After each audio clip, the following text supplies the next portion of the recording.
I've been watching this show Forrest Gump. called Preppers. Oh, It's called Doomsday Preppers. I think. Yeah, on I know those Netflix. people. I've seen it. I had never really. I think I'd seen like a couple clips on YouTube, but the other day I sat down and I thought I'll watch one of these. Maybe it'll be funny.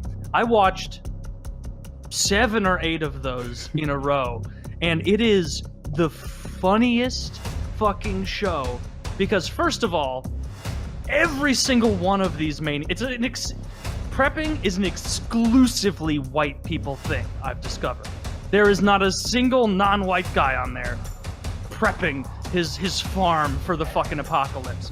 But another thing, these guys are usually between a line where you're laughing at them for thinking they're prepared, or you're looking at them like, oh my god, if shit goes down, this guy is the Negan of the new world. Like that level of shit. And I watched a couple different episodes that made me laugh really hard. The best one is in like South Carolina or Tennessee or Kentucky, somewhere in there. There's it was Georgia, maybe. There's a park called Deadwood, and it's like a reenactment of 18th century or 19th century kind of Wild West shit, where you can see cowboys do fake shootouts with the Indians, and you can see a cannon go off, and you can go into the old saloon and that shit. Yeah, and this is a real theme park you can go to, and it is interviewing the guy who owns this theme park. And right from the beginning, he's like, "Yep. So my family, we've had this theme park for many years at this point, and it was just 10, 15 years ago. I thought, I got to start prepping. And I thought, where better than to use my own business here as the prepping town. And so for the last 15 years, I've turned Deadwood into a post-apocalyptic fortress." Now, and I'm not shitting you. Watch this. This guy who owns a theme park, he was like walking around his restaurant. He's like, "Well, I got a little thing around here. You order 9 cases of food for the park. I take the 10th.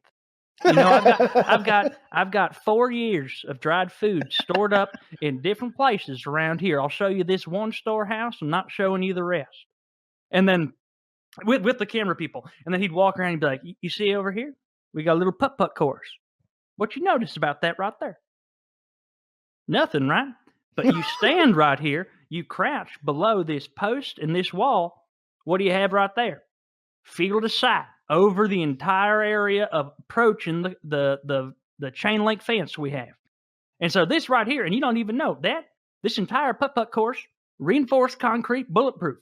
You can hide behind anything on this course, and you will be okay. And so I have someone right here on hole 7, someone right there on hole 4, the entire east wing of this area covered by fire." And then he would go back and he's like, "The big thing I wanted to get going was my defensive cannon. It started out just being a cannon we had on site to shoot blanks to impress the comers. I realized soon after I can put BBs in there.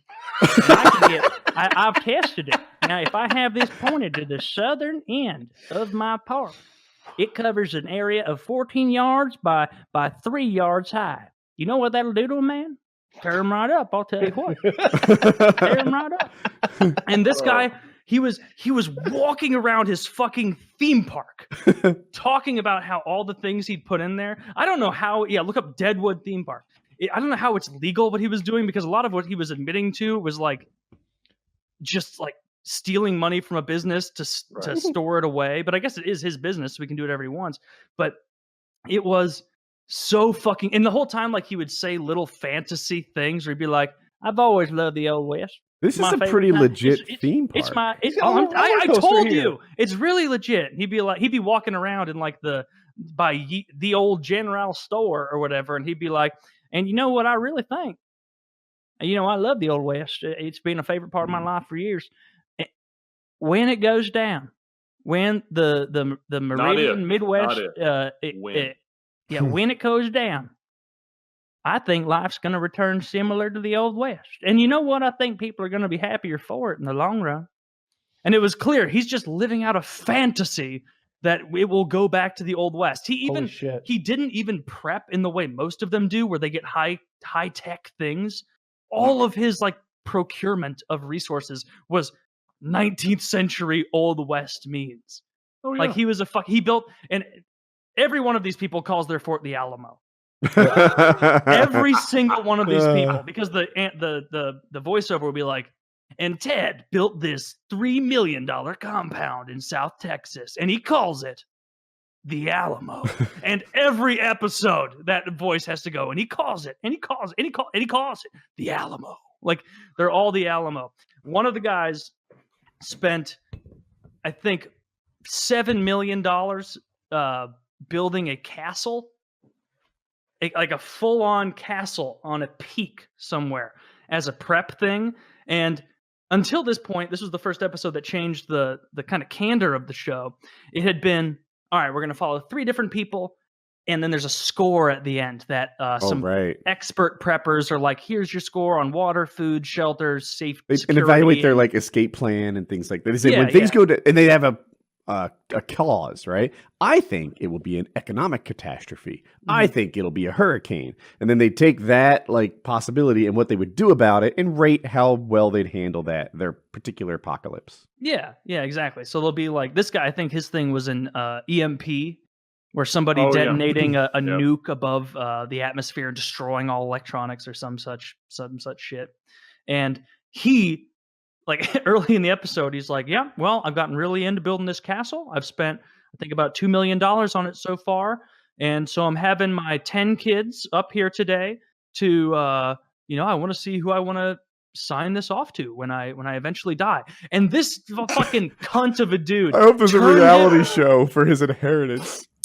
He literally turned it into a reality show for his own inheritance, where he had all 10 of his kids come in, and he's sitting there like giving them solemn advice, where he's like, I've decided I'm not leaving very much for anyone in my will.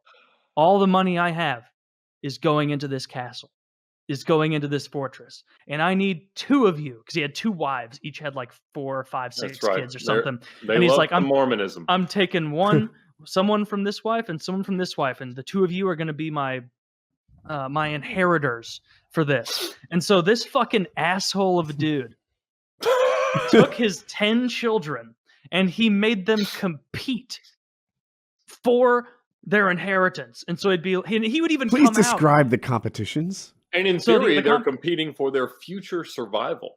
They are. Yeah, because not all of them are getting access to the castle. Right? And this is an enormous castle. It's way too big of a castle. It's literally all stone, because he's like, too big. Yeah. And so he has all of them come out there, and he's like, now, my oldest son, he is the oldest, but I don't trust him with a firearm. I think he's a little bit lazy. I don't care for some of his attitude, and so we'll see what he does today. And like he like showed a clip of his son like trying to shoot the gun, and his son being like, "Oh, I've never done this before," like being cutesy, and then it cuts back to the dad where he's like, "I was not impressed, not at all. He's not going to deal with that." Like his other daughters would come out, and this guy was trash talking his own children to the preppers camera crew.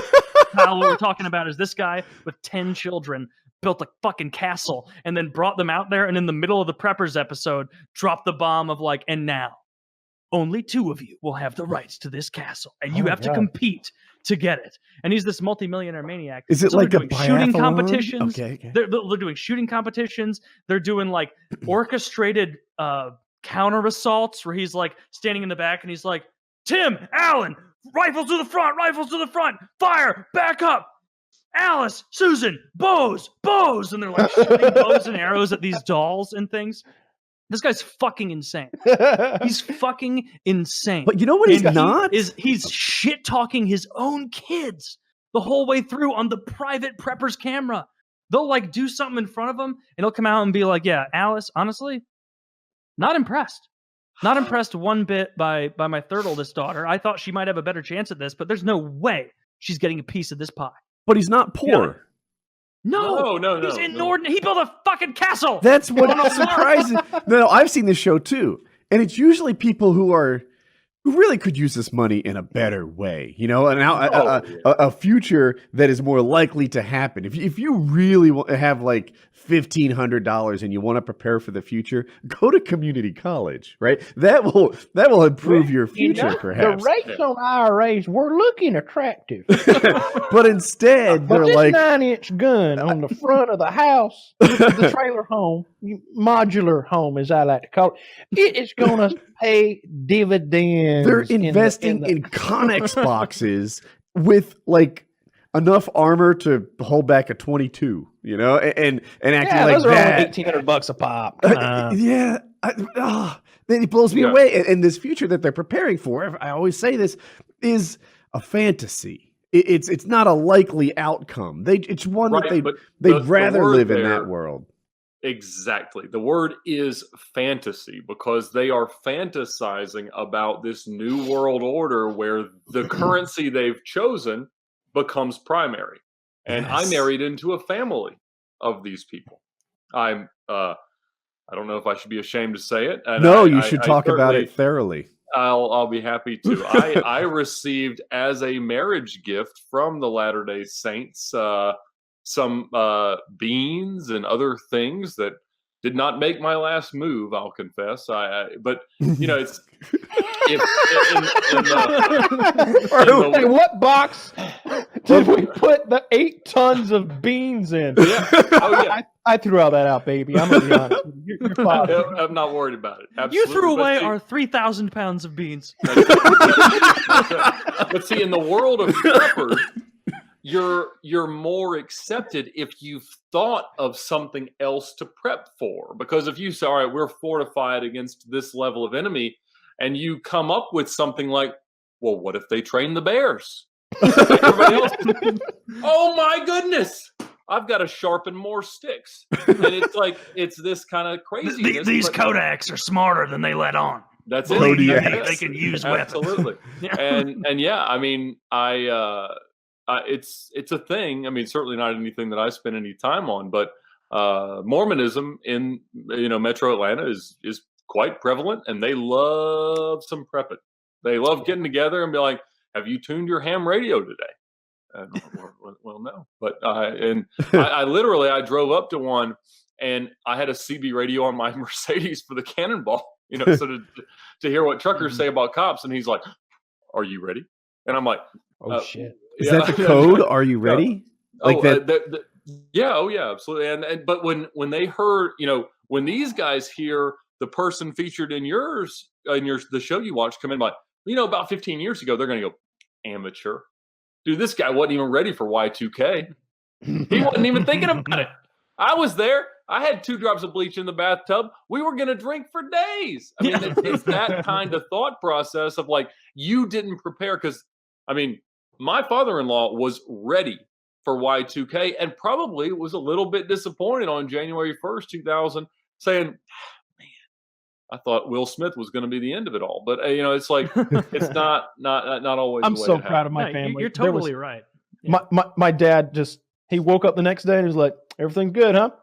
All right. like no attention was paid to the prepper thing is totally a fantasy on behalf of, well, not necessarily a fantasy, because I won't say that something bad couldn't happen, and like if something shitty goes down, whether or not it's the EMP or some terrorist attack, you're still going to be happy you have 4,000 pounds of beans in the cellar. Right. But there was one specifically that jumped out to me as clearly someone fantasizing in this show, where there was this hick-ass country guy who had like his own team.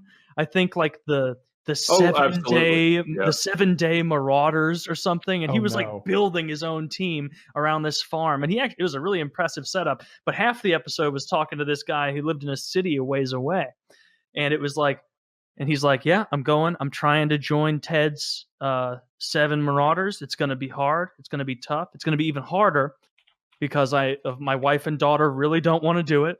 But I've already sold our home, and I've decided we're moving onto this guy's compound. And so the whole way, like, the wife and daughter are just not having it. He's like, this is pretty neat, huh? This is pretty cool. And they'll like go to the daughter in a private interview, and she's like, I just I'm gonna miss all my friends, and I don't want to go, and it's sad. And the wife's like, I know he's just doing this because he wants to take care of us, but I don't want to live on Ted's survival farm. It's not going to be good. So my friend Eric, he's his YouTube channel is Iraq Veteran 8888, which is not Heil Hitler. Okay, it has a whole different meaning. It has something to do with Hulk Hogan. It's people make that mistake sometimes. 88 is code for Heil Hitler. It's not it. I promise you. He explained it to me one time. It has something to do with his army number or something like that. He was in the military. Very nice guy. Those aren't his politics at all. Just clear that up right away. He was asked to do a TV show. I got asked to do a bunch of these silly TV shows, and we always turned him down. It wasn't enough money. It was too much time. It wasn't going to work. Well, I go into his store one day that he worked at he doesn't work there now. He's sort of moved on from that. But I'm like, Christian? Is that you? And this guy, Christian, this producer who I had went to LA and hung out with, he had the hottest girlfriend I'd ever seen. I feel like she was part of his sales pitch. He wanted to do a TV show with me at one time, and it didn't work out because of the reasons I mentioned before. He's there and they're filming, and I'm like, what's going on? You guys are doing a TV show, huh? Like, yeah. And I was very excited for Eric. I was like, this will be real cool. You know, it'd be cool to see Eric in a TV show and see what they make of it and all that stuff. You never know how these things are going to turn out. He could be the next Sons of Guns without all the child molestation. And so the time comes when the show's been made, and it's a prepping show. Him and his guys are going to people's houses and they're prepping for them. They are the guys who do the installation of they're like, hey, we want to be prepared. We want an underground layer that's prepared for this or that, or we want a bulletproof safe room or whatever. And they go do it, you know? And cool concept, I thought. Prepping was real big at that time. And but they didn't know what it was going to be called. You know, that was one of those decisions that was going to be left up to the production company. And that's another reason why I was always iffy about these things. There'd be little clauses like that. Oh, you don't get to name the show or have any input. Oh, and then we own your IP forever. And any merchandise you ever sell, we'll get 50% of that. I said, well, shit, why do you get 50% of fucking my t-shirts? Like that's bullshit. Mm-hmm. It'd be stuff like that. So the time comes. The show is available. You know, it was A&E or some shit. I don't know, True TV, whatever. And Kitty's like, oh, the show's out. Let's purchase it. Let's watch an episode of Eric prepping. And she's texting back and forth to Eric, and she's like, what's it called? And he's like, yeah, you know, we didn't have input, I guess. And, you know, no, but what's it called? Prepper Hillbillies. And she's like, isn't there already a show called that? And he's like, no. That's the Hillbilly Preppers. So they were trying to piggyback off some other marketing. Look at this link. We are the Prepper Hillbillies. Is not. I'm pretty sure they're photoshopped into this promotional image. That's him on the left. On the Share TV site you linked, it says that this show has one fan.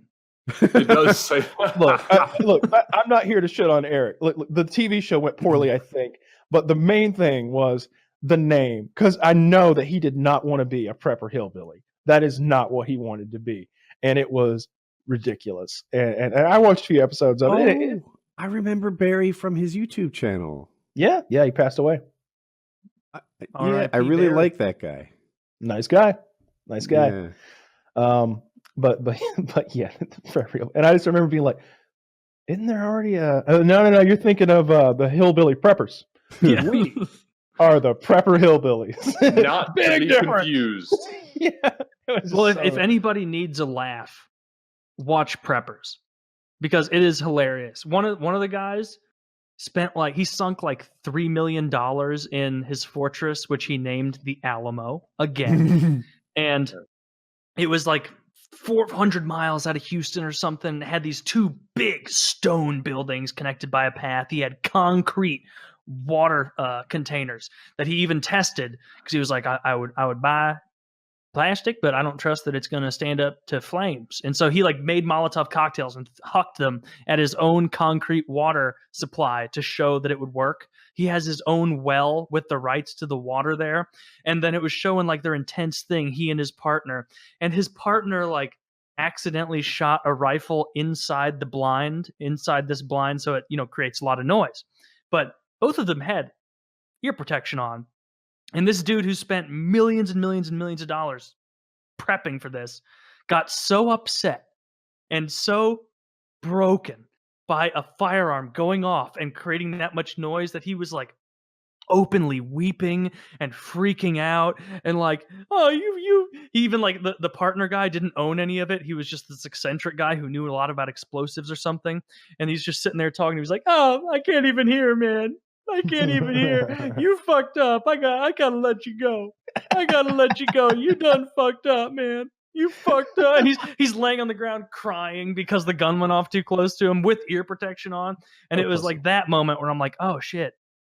If anything does go down and this guy so much as stubs his toe, then whatever alpha marauder shows up has a dope setup.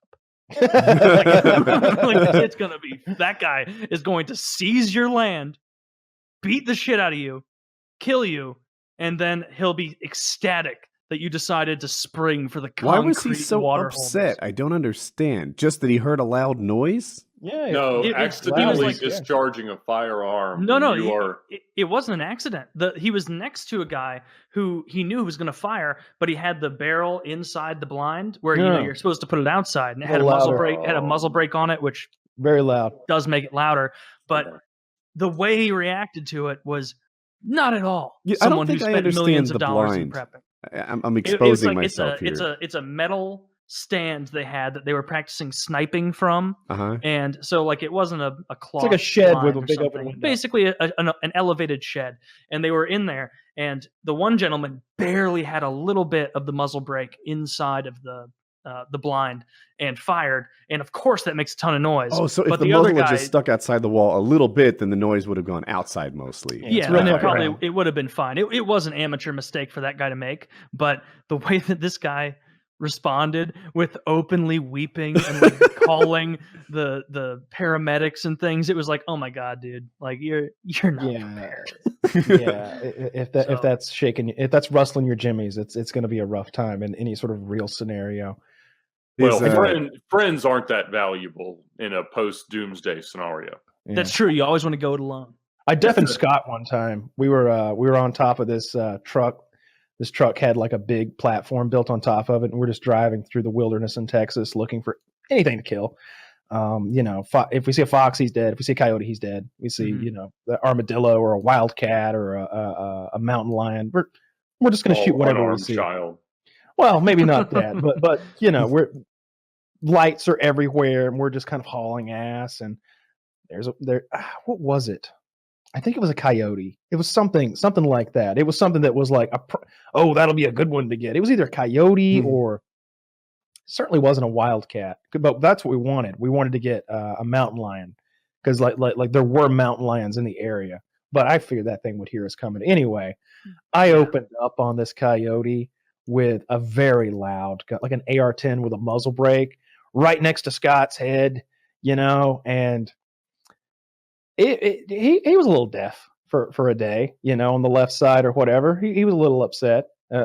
Those things are fucking loud. They're so fucking loud. What was it exactly? Did you say already? I think it was a coyote. No, coyote. It's an AR-10. Like an AR-10.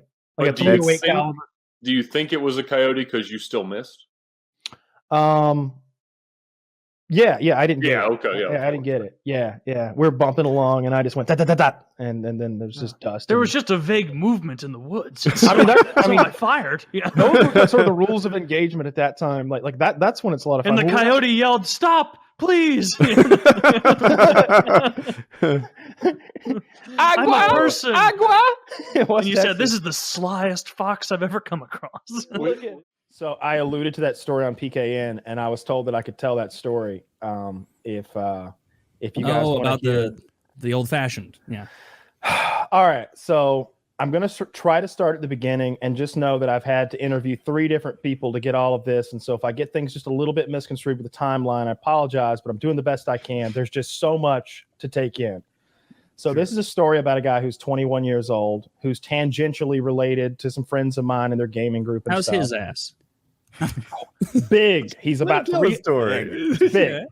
He's 300 pounds. He's a 21-year-old guy, and he's a virgin. And he's a very fragile, emotional guy, it turns out. Like I put that together through a lot of these stories. But long story short, they're doing this big meetup. Everybody's going to meet at one guy's house and they're going to party and hang out, kind of like what I did in Colorado with my buddies. But they're going somewhere else. I find it hard to believe that 21-year-old 300-pound virgins watch a dope show like this. But carry on. Well, that's the thing. They said he doesn't watch anymore, so it's cool.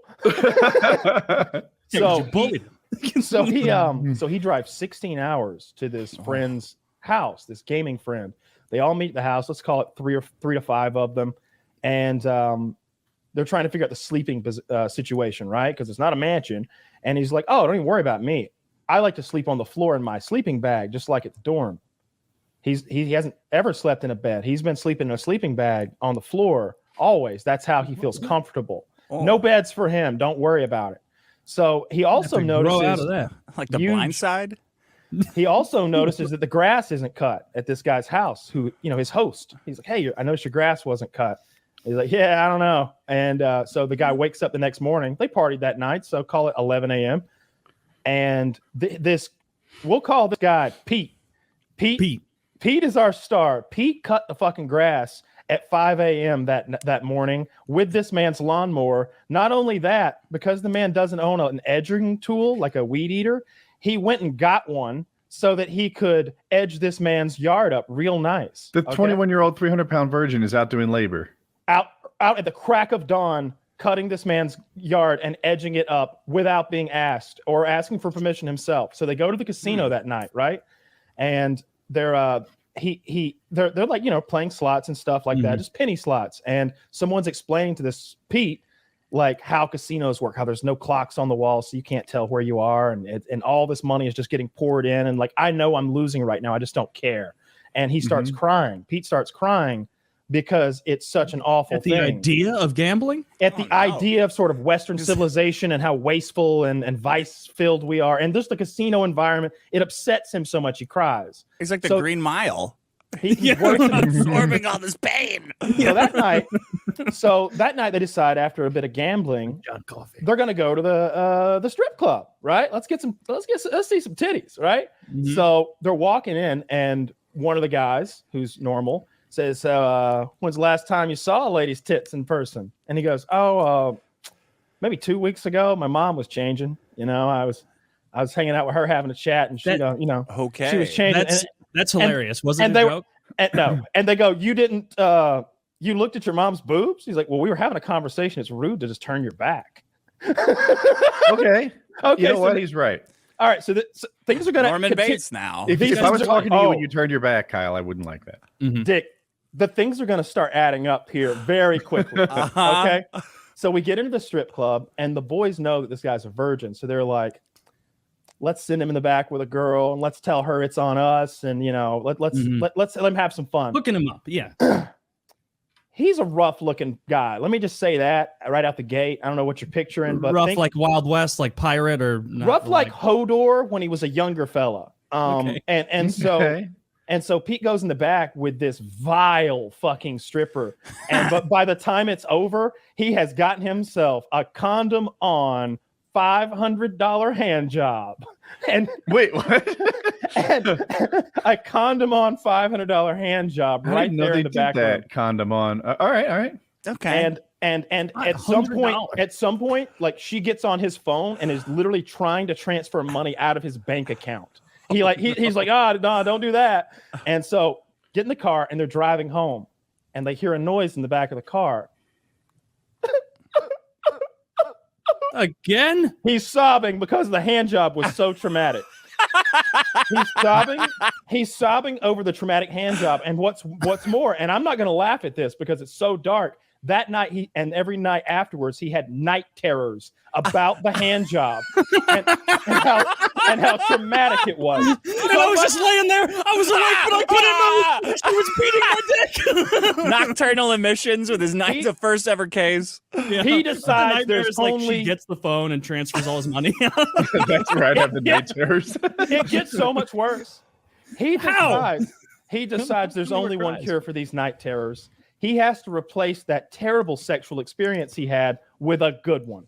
Yeah. So what does he do? Get on Tinder, maybe hit the scene, like going bar to bar, just talking to girls? No, he finds himself a prostitute. She's 2 hours away or something. She's $200 an hour and 1 hour away. That's the score.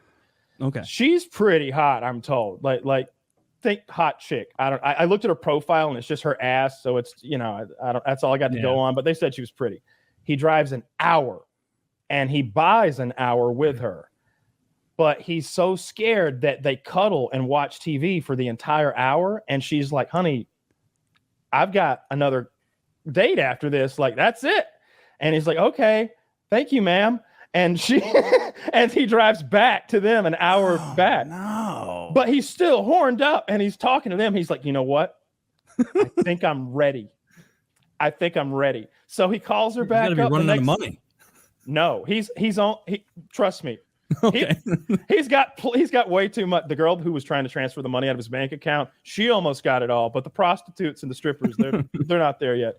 He decides, I can do it this time. So he books 2 hours this time. And so One he for shows TV. up. Yeah. Virgins are known for how long they last.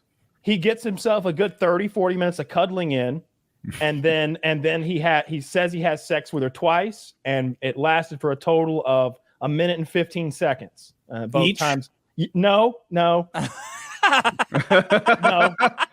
He also described. He also could have, in theory, booked 90 seconds instead of 100. This guy minutes. tells the truth too much. This is the most criminally honest person on earth. Yeah, good. So when he keeps kills going. somebody, he'll confess right away. He described her on top of him as missionary, so it's hard to tell if they actually had doggy or if what that actually meant. But that's what he said happened.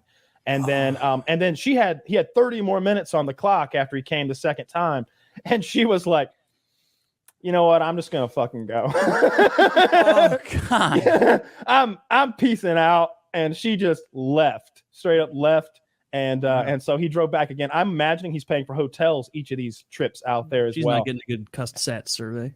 No, he's not. Oh, he was so pleased. I want to with see the her service. Yelp reviews. I'll send it later. She's a whore. And 5 stars. Yeah. My friend who was the host, it's his house, who's getting like the yard done every night. He said, I had stocked the house with snacks, because I'm having all these guys come in. I've got beer and drinks and all sorts of like cookies and stuff. He's like, have you ever seen an obese person stress eat? And I started thinking about it. No, I haven't. When Wings of Redemption was at my house, I'll say this about Wings. When he was at my house, regardless of exercise or whatever, he did not go crazy with food ever once, unless he really somehow like snuck out in the night. And I do not believe that happened. He never went crazy with his diet at all. He said this guy went and got a 12-pack of moon pies. Now, correct me if I'm wrong, Zach, but I think a moon pie is about 450 calories. A moon pie is graham cracker, marshmallow in the middle, and it's all covered in chocolate. It's decent little It's just snack. 3 different kinds of sugar. It's 3 different kinds of sugar, and they're 220, wonderful. he says. Okay. Oh, that's all. Well, I don't feel so bad now. I think there's big ones, though. See if these are the big ones. They're individually What's a serving wrapped. size? Like a third of a moon pie? Anyway, That's how they get you. He goes and gets a 12-piece box of them, and my friend's like, I looked over and I saw you had the box, and then I started watching TV for a few minutes, and we made it like 8 minutes into a video, and I looked back, and he'd eaten 8 of them. And I said, bro, they're individually wrapped for a reason. I was like, you did not say that. You did not say that to his face. He's like, I did. I swear on my mother's life. And one more thing. They were chilling on the couch, and like my friend's, chilling on his own. He's on his own couch, like curled up on the couch, watching TV or whatever. Maybe there's a group of guys around. It's dark. It's night. And he said Pete is very pedextrous, which means he can like do stuff with his feet. And he's always trying to play footsie with you and trying to pinch your toes with his big toe and his. And I thought toe right pedextrous was when you could molest a child with both hands.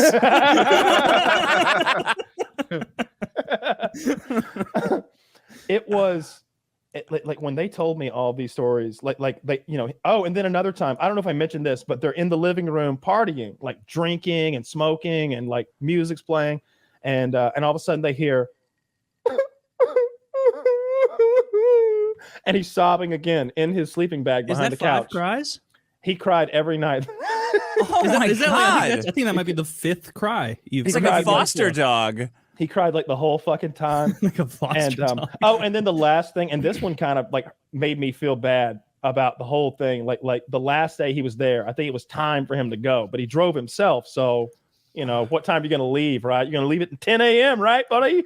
No, it's like noon or something. He's still there. And he asked the host, he goes, hey, could we please watch the last episode of The Boys together? And he was like, Kyle, he asked so politely, there was no way to tell him no. I like it. So we sat and we watched the last episode, but I made him keep his shoes on. So no, there was no footsie pinching? No footsie going no on? Footsie whatsoever. Why did this happen? Was this like an outreach program for special needs weirdos? House that you run?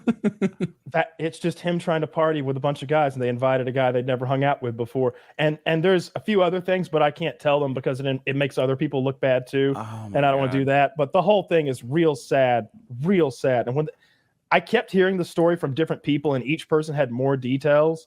And the first person who told the story was him, by the way. So don't think I'm like talking behind his back. Like, he told us this fucking story.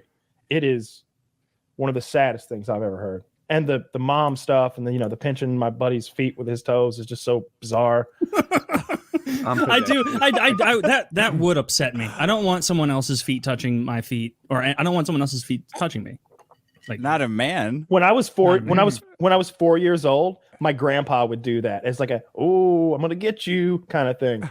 I don't want a grown-ass man doing that shit to me in 2022, though, okay? Like, Taylor, if we were chilling on the couch, stoned, like watching Lord of the Rings, and you started pinching even more realistically, if you tried to like pull a tuft of the hair that's on my feet and make some Hobbit reference with your toes, I'd get up and leave. You know what I would do if you didn't leave? I'd be like, this fucking weirdo just let me do that.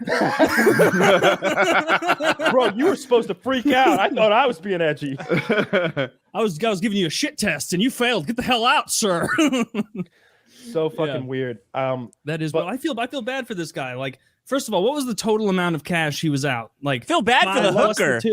1,100. Not the first hooker. The first hooker got to watch fucking King of the Hill for an hour and then go to the next job. And toe cuddle with hooker. this guy. Yeah. Same hooker twice. He just booked the same girl again. Oh no, the hot one though. You say but it was a hot girl he had sex with. She's not transferring all his bank account money, and she's hot, and she fucks him twice in 2 hours. And I told him, I was like, that makes sense, because I think of hookers as, I don't know, decent women making a living, the old-fashioned way, and I think of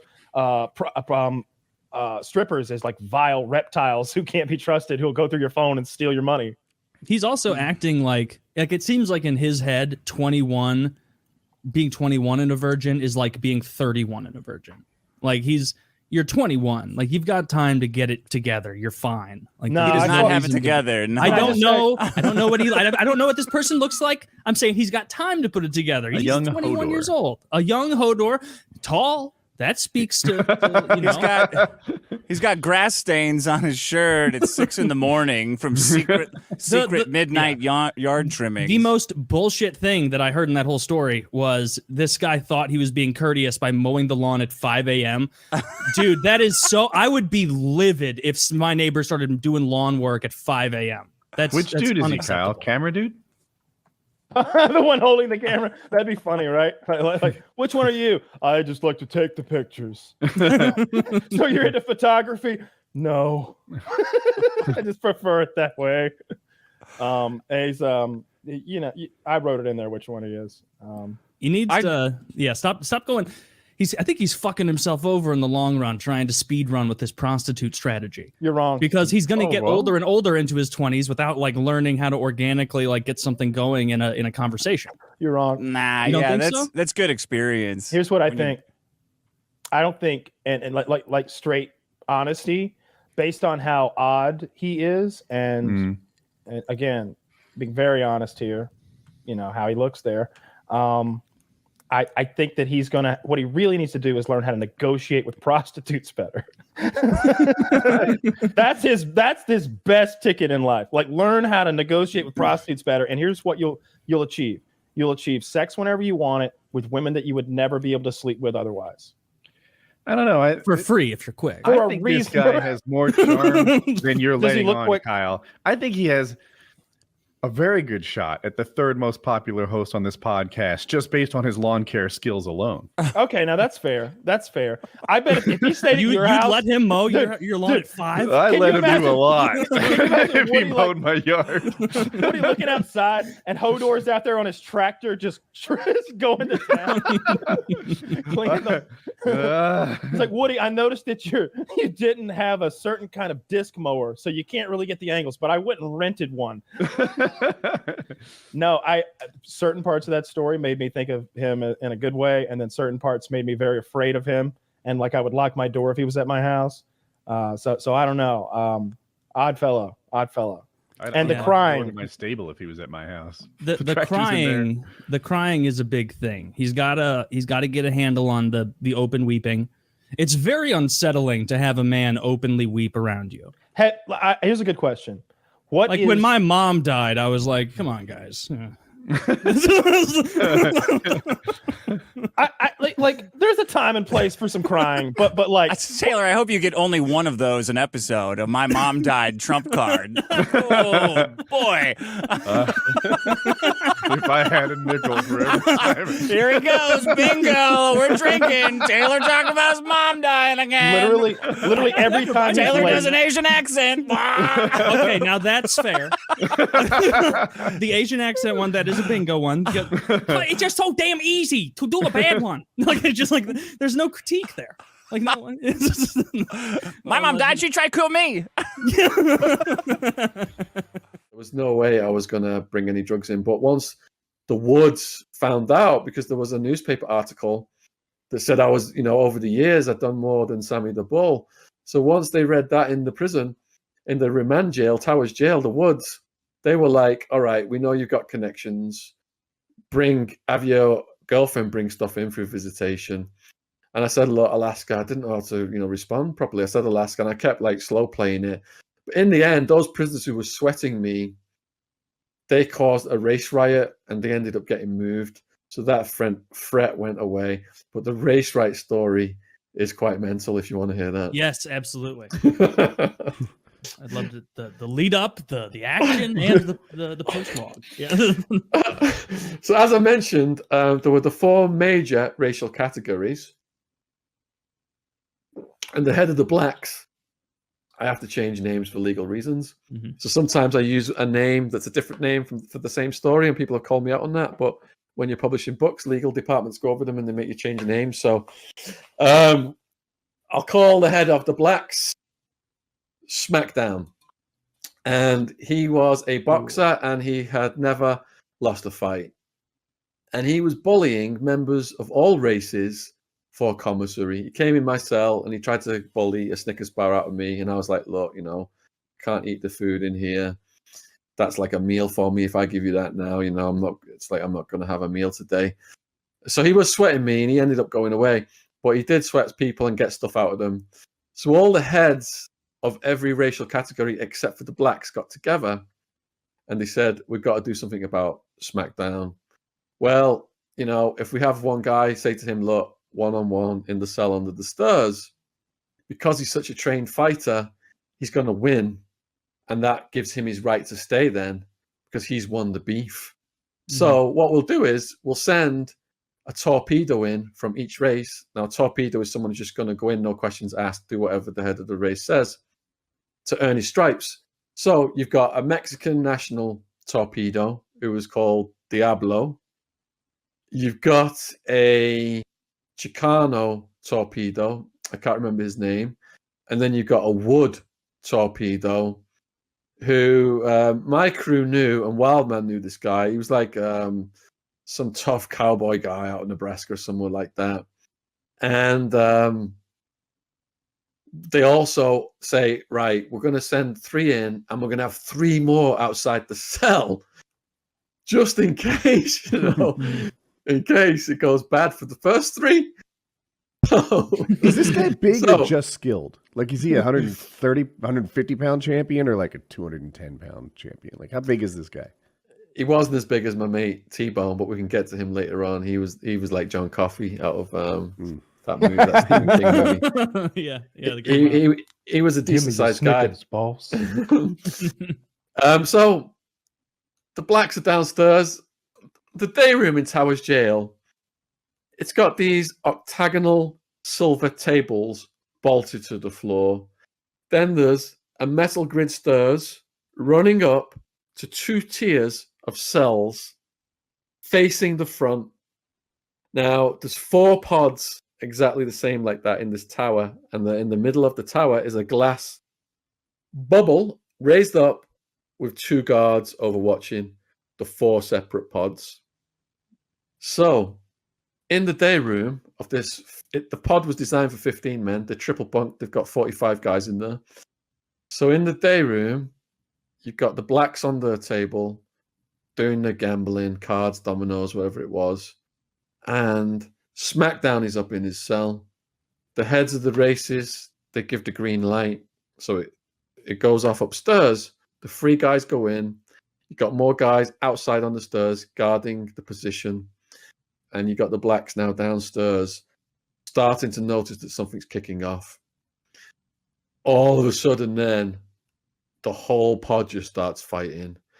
People are picking up mops and brooms and doing ninja moves. And the guard on duty, he was a really tough guy. He was supposed to wait for backup in a riot situation. He put on a spacesuit. He grabs a fire extinguisher-sized canister of chemical spray, and he's working his way down now from the fishbowl, the bubble. It's like a spiral stairs. So he's going to come out at the base of the tower, open the sliding door, and come in and spray everybody. And he's kind of come in right behind me. I was on the phone with my girlfriend.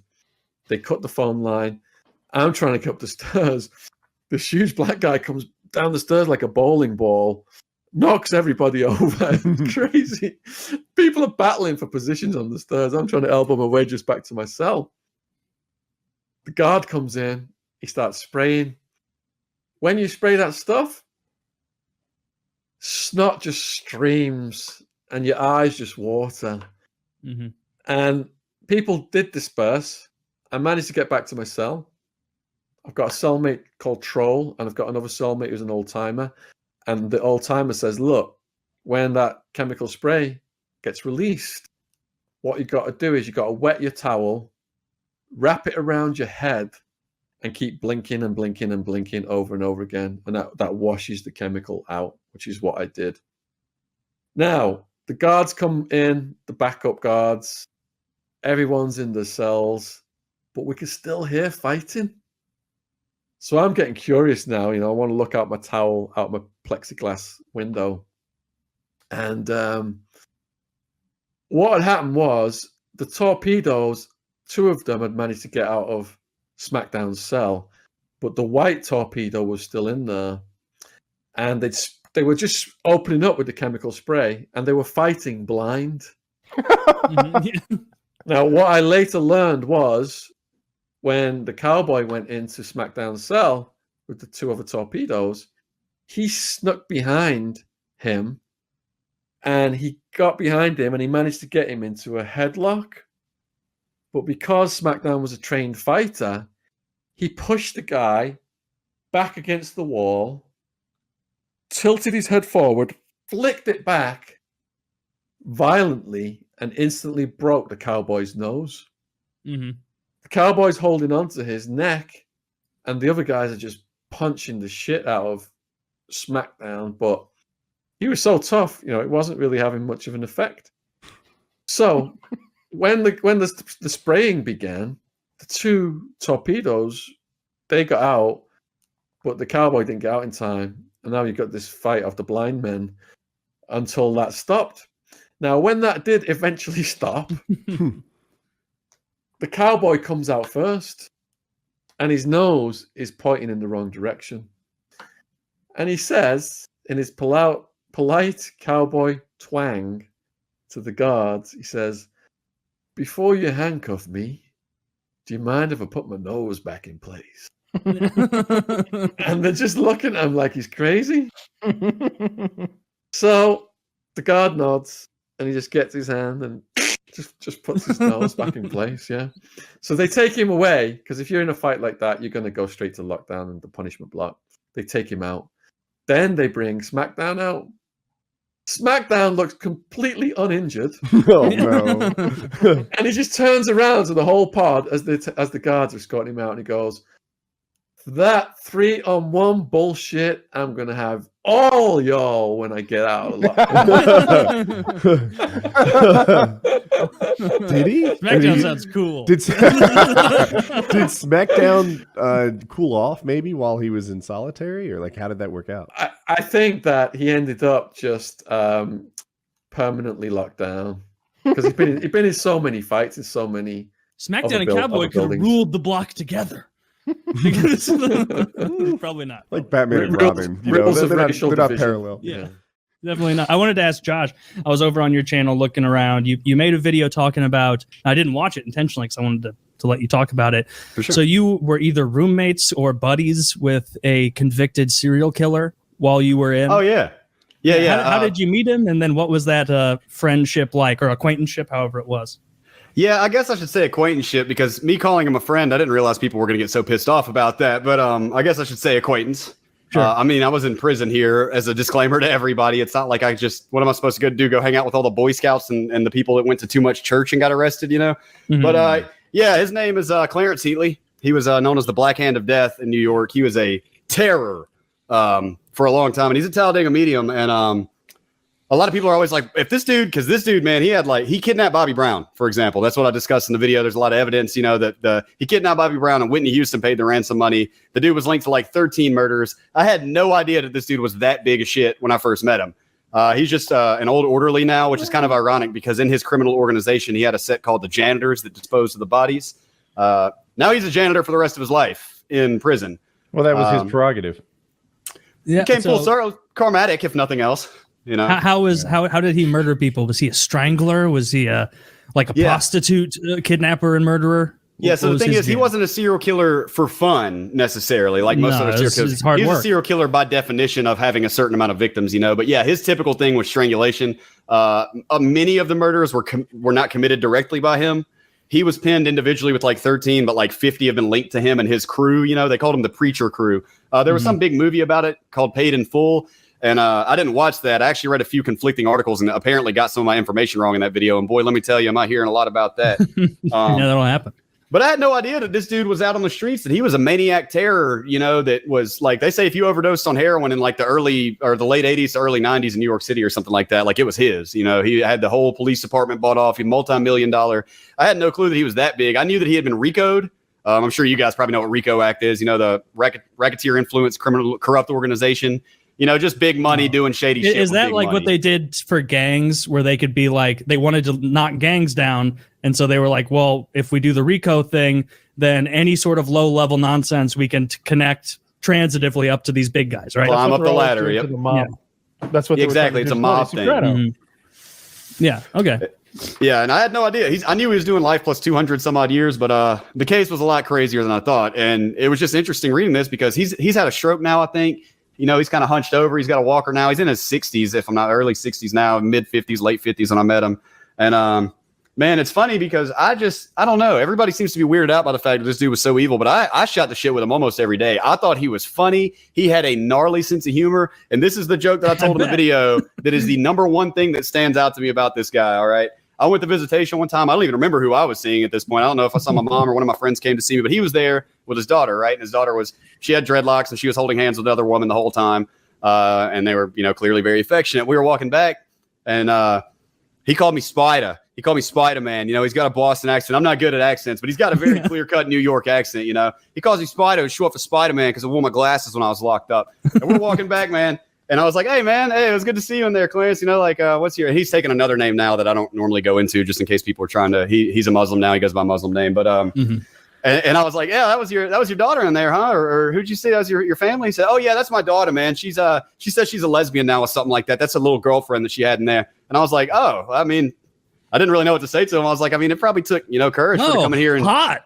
Yeah, I know, right? What do I say? Well, that's kind of where we're going with this because, I mean, she kind of looked a little bit like Tracy Chapman. You know, she looked like she drove a fast car. Oh, but and so he was like, "Yeah, that's my daughter." She told me, and I was like, "That probably took a lot of courage, you know, to come in here and tell her dad in prison, that she's out of the closet now. And he goes, oh, no, I don't care about all that. I was just telling her, I said, honey, listen, daddy's been locked up for a long time. If you're kissing women now, he's got to see it. All right. That's the kind of interaction. This guy's cool. That's what I'm saying. Like shit like that. Maybe I've got a bad sense of humor, but I laughed my ass off when he said that. And I know he was. I hope he was just kidding. Yeah. If he wasn't, it's even funnier, I guess. But what do we know about these supposed victims? Yeah, wait a minute. Who got hurt? What were they up to that they were hanging around with this guy? To begin mostly with? drug dealers. Mostly drug dealers that owed him money. Okay, well, just fucking show a bunch of no good America. nicks. A bunch of no good nicks. He was cleaning the streets. Look at that, man. Not only are they dealing drugs, they don't pay their bills on time. It's a double whammy. Hey, no, the crazy thing actually about that Whitney Houston and Bobby Brown situation, Bobby Brown didn't even owe this dude money. Bobby Brown owed somebody else money for cocaine. This dude caught wind of it and went to that drug dealer and says, how much does Bobby owe you? And he said, 25 G's. He said, here's 25 G's. That's my debt. And he said, okay, I'm good. And so then Clarence went after Bobby Brown as the owner of the debt now. Basically just real life debt collection company. I've bought possession of this debt now. It's now in my hands. And went after him and kidnapped him. Did he ask for more than the 25? Way more. Way more. Yeah, like 400 grand. Like 400 grand or $500,000. Way Hell yeah, he more. did. Yeah, that wasn't no quick brief investment. This was I'm about to extort the shit out of this guy. The fucking Wolf of Wall Street over there. He could have done that without buying the debt. No, he couldn't have done it without the gun. Probably, but here was the thing, because I was thinking if he kidnapped Bobby Brown's probably not going to be like, oh, I'm sorry, did you get the clearance? Did you pay my debt with homeboy over on the other street? He's not going to ask questions like that, but I think it would have been bad for Clarence's dealings with that drug dealer. He probably had no beef with that dealer, so he wasn't going to claim in this guy's debt. If he really wasn't connected to it, that could cause issues there, is what I assume. Well, I didn't ask him about this because I didn't know all this shit. Here's the thing. Here's what I'm trying to get out. He kidnapped Bobby Brown and got Whitney Houston to pay a $400,000 ransom to get him back. That has nothing to do with the debt that he owed. Like, he pretends that they're linked. He pretends it made it just like it was justified the kidnapping. Yep. But really, he could have done that without buying the debt. You're right. Absolutely. I agree with. I see what you're saying. You're saying it was basically just an excuse that he had. He saw an opportunity and just weaseled his way. It kind of was credentials with the criminals, if nothing else. Like, oh no, it was legit. He owed money, bro, and I just took care of it. Bobby was returned unscathed. I actually had the video. I have the footage in my video of allegedly. I obviously don't know that it's real. I've heard him jumping out and them giving each other a big hug and stuff. But I was wondering if that's actual footage of it. Why was nobody arrested? Who let Bobby out of that car? Y'all ain't gonna pull that car over or nothing, like. Y'all just gonna let him get away? It was a crazy story though, man. And I only knew him as the guy that, he was always chill with me, funny sense of humor. And I actually took inspiration from him in a way. And as dark as that sounds, that man's doing life plus 255 years, man, or life plus 245. He's not getting out. No. And the thing is, he thinks he is. Unless he's really. He thinks that. That's what he says, Kyle. Really he says healthy. You never know. Yeah, unless he's super, super healthy. He's not. He's doing what they all do after 25 years, which is turn into the drink, you know what I mean, and getting a little bit quieter. And they always kind of seem to lose humanity, lose a little bit of their color after 25, 30 years. If God himself or herself could come down from... No, you've lost me. God is I was all on board for the last 10 minutes of that. Every step of the way I was with you and understanding every coherent word that you put out there. But when you suggested that the Almighty might be female, please, sir. Oh, okay. God is a spirit. He doesn't have a dick or a pussy. He's just kind of out there. No, he's got a dick. I've seen paintings. He's got a dick. He's got a dick when he's human. And it's otherwise, circumcised. No. You guys have never taken heroin, have you? Because if you have taken fucking heroin, within a minute, God comes down from heaven and plants a fucking kiss. Wait, and he had a vagina? Man, heroin sounds pretty fun. Please, fuck me. You guys have never taken heroin? I haven't. No, everybody knows God. People call me a bit of a square because of it. we're very square. No, okay, so God. I wanted to ask about your drug use with this, apparently in 2010, you were like a. Oh, go ahead. No, not. No. There's somehow I want to know about God. We just skipped over one of the most fundamental precepts of our perceptions of reality. By all means, dig in. What's going on in the bowels of this? Well, God is trisexual, number one. We all know that. I mean, those of us who've taken heroin, certainly know that. I mean, What's the third sex? What? Did you say trisexual? He did. He did. Sexual, of course. Oh, okay. Male, female, and she-male. I mean, good God, people. What, have you never watched fucking Pornhub? Yeah, I walked right into. Okay, now you're delving into my area of expertise. Go on. Our time is limited because I don't know if any of you have ever noticed, my wife is black. Yes. If you've ever married or even lived with a black woman, they are the best fucking mothers on the goddamn planet. However, every living, moving thing is one of two things: mother, father, or children. So three things. Or she-male. No, it's not. No.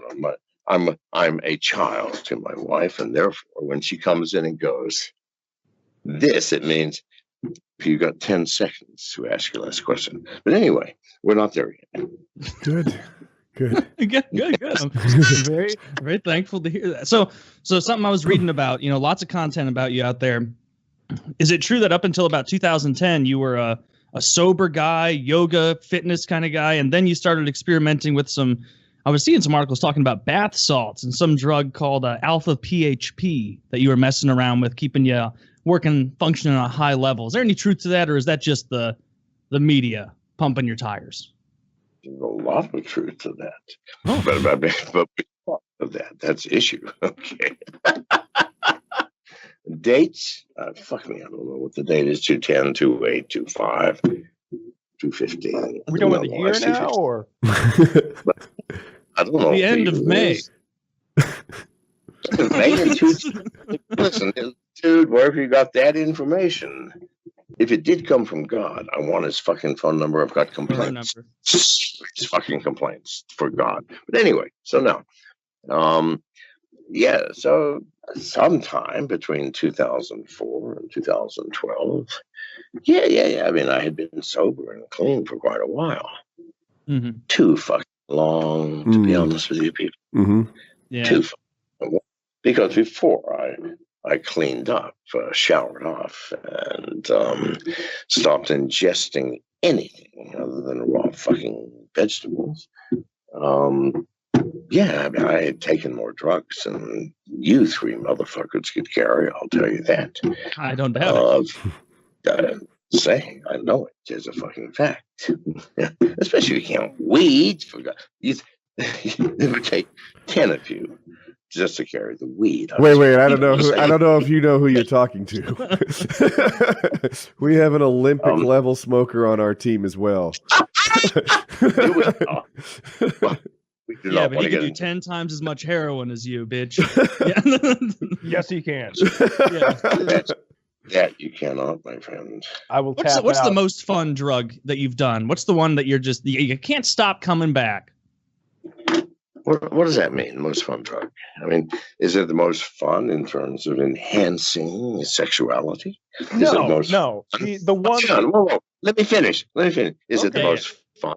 Is it the most fun in terms of getting deep into that hellish introspection space where you finally see yourself?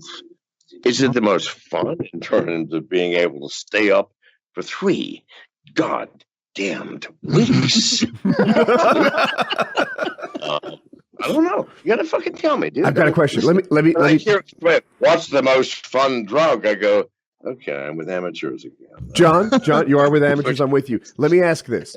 Joe Rogan describes DMT as this like almost permanent upgrade to your character if you're in a video game. You just get a little smarter, you get a little introspective and more creative. Is this like permanent improvement to you? Have you tried DMT? What drug would you suggest for that effect? Fuck, I've had enough DMT to put you guys in the hospital all through. Okay, I believe you. No, he's wrong. Okay, I think Joe is demonstrating a naivete about drugs that comes when you discover drugs past the age of 25. Because really, if you don't discover them before 25, then it's too late. You're a follower. If before 25, you're a leader. Do you understand? I'm just saying. So he's a follower. The younger, the better, I say. Oh, absolutely. Absolutely. No. Yes. You're still talking about drugs. Yes. Age for MD, I was 19. The best age for MDPV is at least 22, maybe 23. I'm just saying. Can you explain what MDPE does? What that is? MDPV, methylene dioxy pyrovalerone. That's MDPV. Well, now I'm sure that you read in newspapers or saw on the TV 6 years ago where, a nice, polite gentleman in Miami just randomly grabbed a stranger and ate his face. Remember that? I heard that. Yeah. Zombie. Yes, that's methylene dioxy pyrovalerone. That's what he was on. Now, what was his problem? Hungry. Here is the fundamental problem with MDPV. Uh-huh. If you don't have a $5,000 scale, don't go anywhere near it, because you've got to measure it to the 5 microgram level in order to stay safe. Because here's what happens. Ooh. It's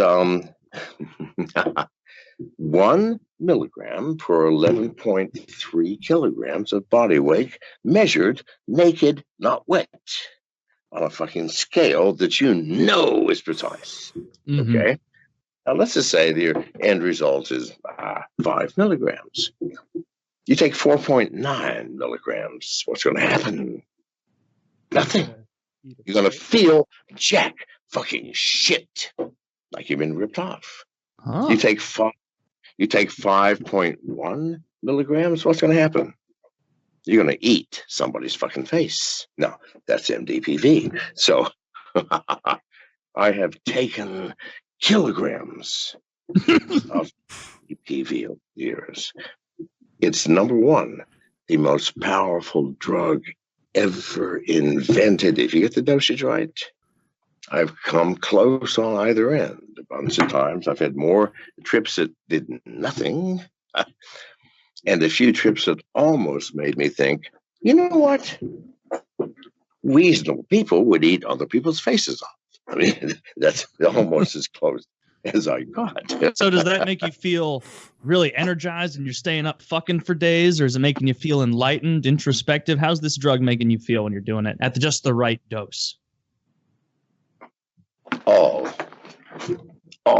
of the above. All of it. Oh, okay. One, MDPV is the only drug I've ever experienced that provides tactile hallucinations. No, I mean, I became a master at getting my dosage right, and I was in Colorado one time, and I went to the bank after snorting my exact fucking dosage to the goddamn microgram. Why I had a $5,000 scale.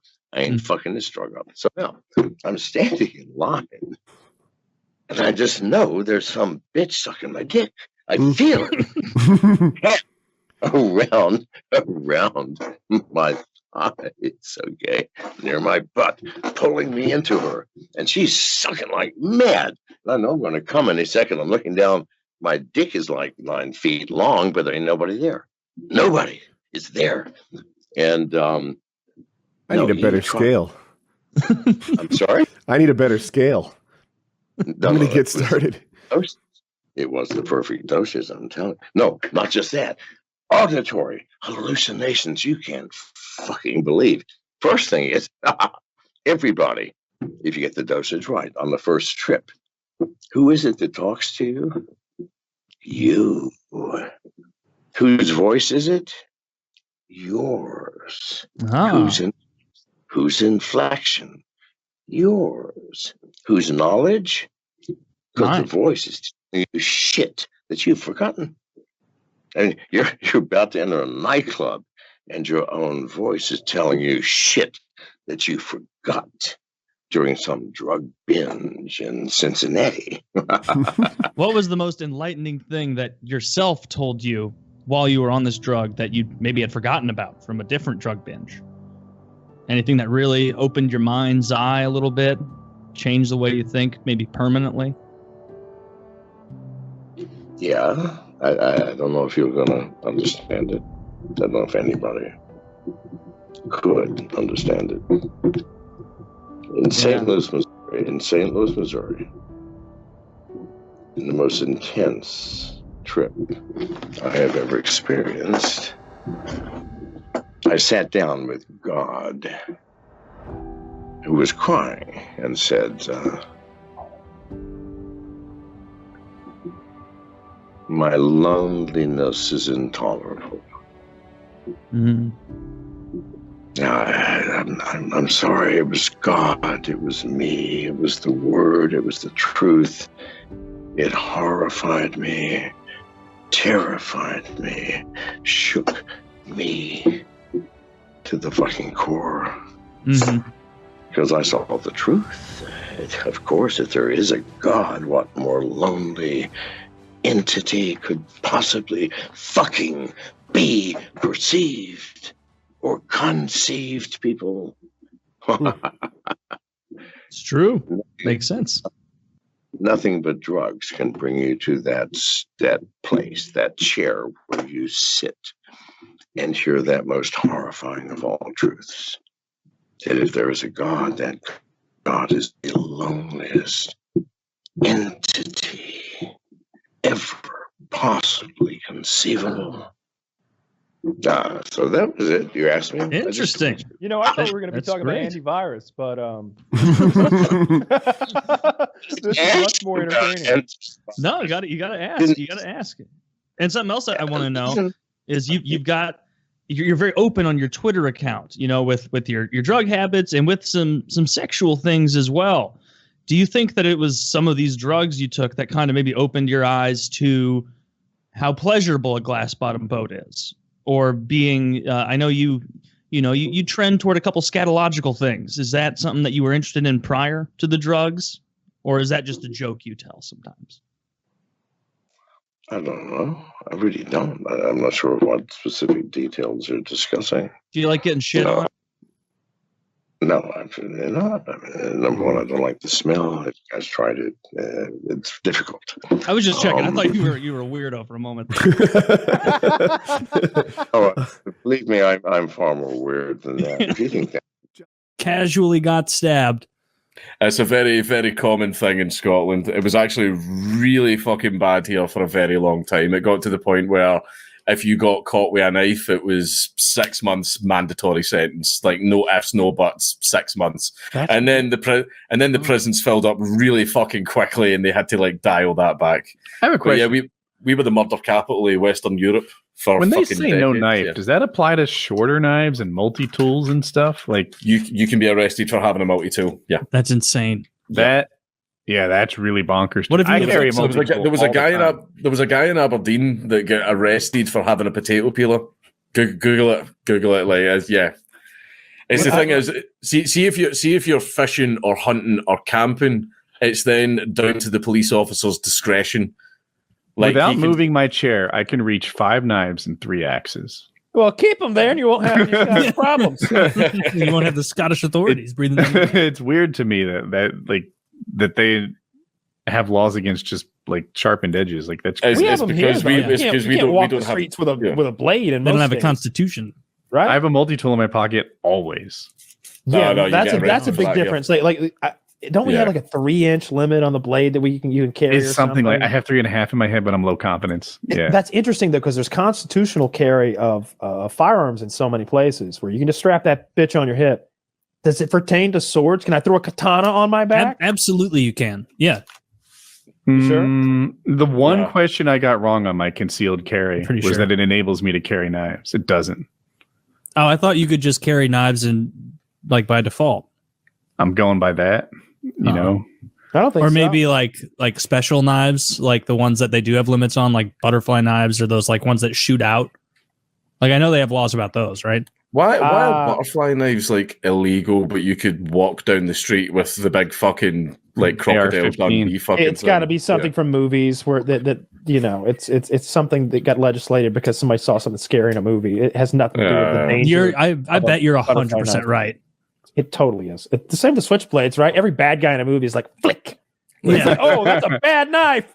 Bad knife. Bad knife. see the weird thing about it is like, see all these things in Scotland, you can buy them You can buy them and you can have them in your house. The instant you leave your garden, you're breaking the law. How do you get That's it true home? here of a lot of things. So there's a lot of things we sell here as paperweights that are just bludgeoning weapons. And like Amazon's got plenty of them. There's plenty of paperweight brass knuckles or like blackjacks or all sorts of little bludgeoning tools and instruments. They're all illegal here. See, even like the spring batons, like the police use, totally illegal. Not allowed them. You're not allowed pepper spray. You're not allowed tasers. A cricket bat. A cricket bat for playing cricket. Yeah, of course, that's what it's for. Yeah, of course. Well, what was it they say? Oh, if you keep a baseball bat in your car, also keep a mitt. Your lawyer will thank you. Yeah. And if I'm ever showing up to beat somebody with a baseball bat, I'm wearing my uniform. I got cleats on. Meanwhile, you're like 36 years old. You haven't played baseball in 18 years. It's like that gang for the Warriors. Come at me. Doesn't fit right.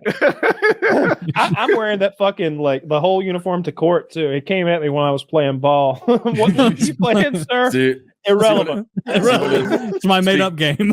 Speaking of weapons, because there's a lot of street violence in Scotland, that's why it was like all that stuff was like horrendously like illegal. You would get immediate time for it. But there was one big fight I was in because, like I said, like youths, we're from here. You're not from here. We don't want you here. And then the fight would start. Well, there was a fight where there was all of us and there was all of them. Everyone always goes like, oh, why are you talking about shit like this on stream? This is Scotland. This is just what people did growing up. Like, fucking, this is just the way things are here. But a guy turned up to a fight with a stepladder, a little stepladder, like a little 3-step stepladder, and we are all laughing at him and pointing at him, going like that. What the fuck? What are you going to do with that? What are you going to do with that? And everyone, and then we all charged into each other. I got knocked out with a stepladder. At least allegedly, I don't remember a fucking thing. I don't remember shit. Like, I just remember like sort of waking up like after it, and I'm sort of like body jerking around and shit like that, and all my friends are going, "Fucking hell, man!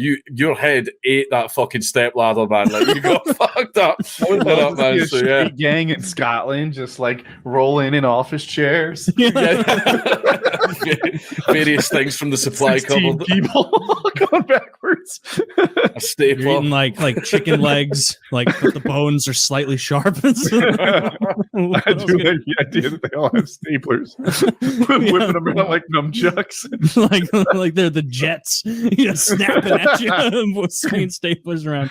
I bet you can fuck somebody up with a stapler. It's just the weapon laws here are just like fucking so strict. Like firearms are just completely gone, like none at all. It's like you get people as well that go, no, you can like get a shotgun and you can get like you can apply for a license, but like to meet the requirements, it's just not possible. The only way that you ever meet the requirements for any type of firearms, like pistols, full ban. Pistols are completely banned. You're not allowed them, full stop. But like you can get like a deer hunting rifle or a shotgun, but the hoops and requirements you have to meet are so strict that like nobody gets it. And in order to get those licenses, you would have to have never even breathed near a police officer in your entire life. Like I got my you see even an air rifle, like a little 2.2 spring loaded like air rifle, you need a license for that as well. And my license got rejected, not for the Nazi pug stuff, not for the fucking fighting or anything like that, but because when I was 17, I was caught drinking in the street. That's why my license disallows you forever from owning a hunting rifle for something that happened like 15 years prior. So not even a hunting rifle, a 2.2 air rifle. This thing would give a deer a slight bruise. Right? It's just. I'm pretty sure those are in the toy section in America. Yeah, if you shot me with that, you would hurt my feelings. Yeah, and then Woody would respond with a real weapon. Woody'd be like, "That's neat. Here's my gun." Like, the reason they got banned was this happened in Glasgow. There was firefighters attending like a building that was on fire, and everyone was crowded round to watch. And some dickhead was firing an air rifle at the firefighters, but then he hit like this. He hit like this 2-year-old boy in the head, and the 2-year-old boy ended up dying. And because of that, all air rifles absolutely banned. So basically, there was shit tons of hobbyists like all over Scotland, and it was like a pretty expensive industry. It was pulling in like a few million like every year and everything like that. But now it's completely, utterly shut down because, like I said, the hoops you need to jump through, the requirements, like nobody could fucking meet them. But that was the plan. Like that was the plan, like to take everyone's fucking guns away. Yeah, absolutely. Well, that sucks. The knife thing, because they're really useful tools.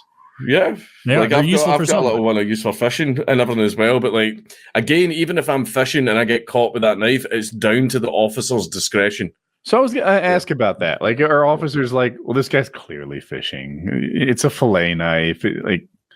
So some will be complete dicks. There are a lot of our police officers are like, everyone talks about like police officers on power trips in America.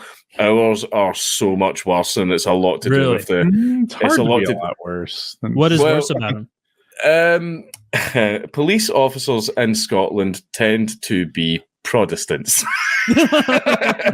which is us going back into that whole thing again. Yeah, and if you've got an Irish last name, then you might be in a little bit of trouble.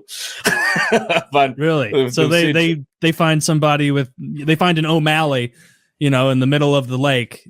He's more likely to get in trouble than Smith. They deny that shit happens. They deny it happens, but it fucking happens. It happens. Huh.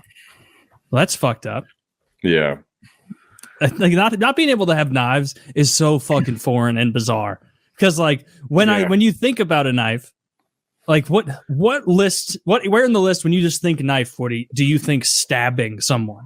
It's so low. You think like, when I think it's like, I keep a knife that would be illegal where Dank is right near my front door, and its only purpose is boxes. Purpose is boxes. Oh my God.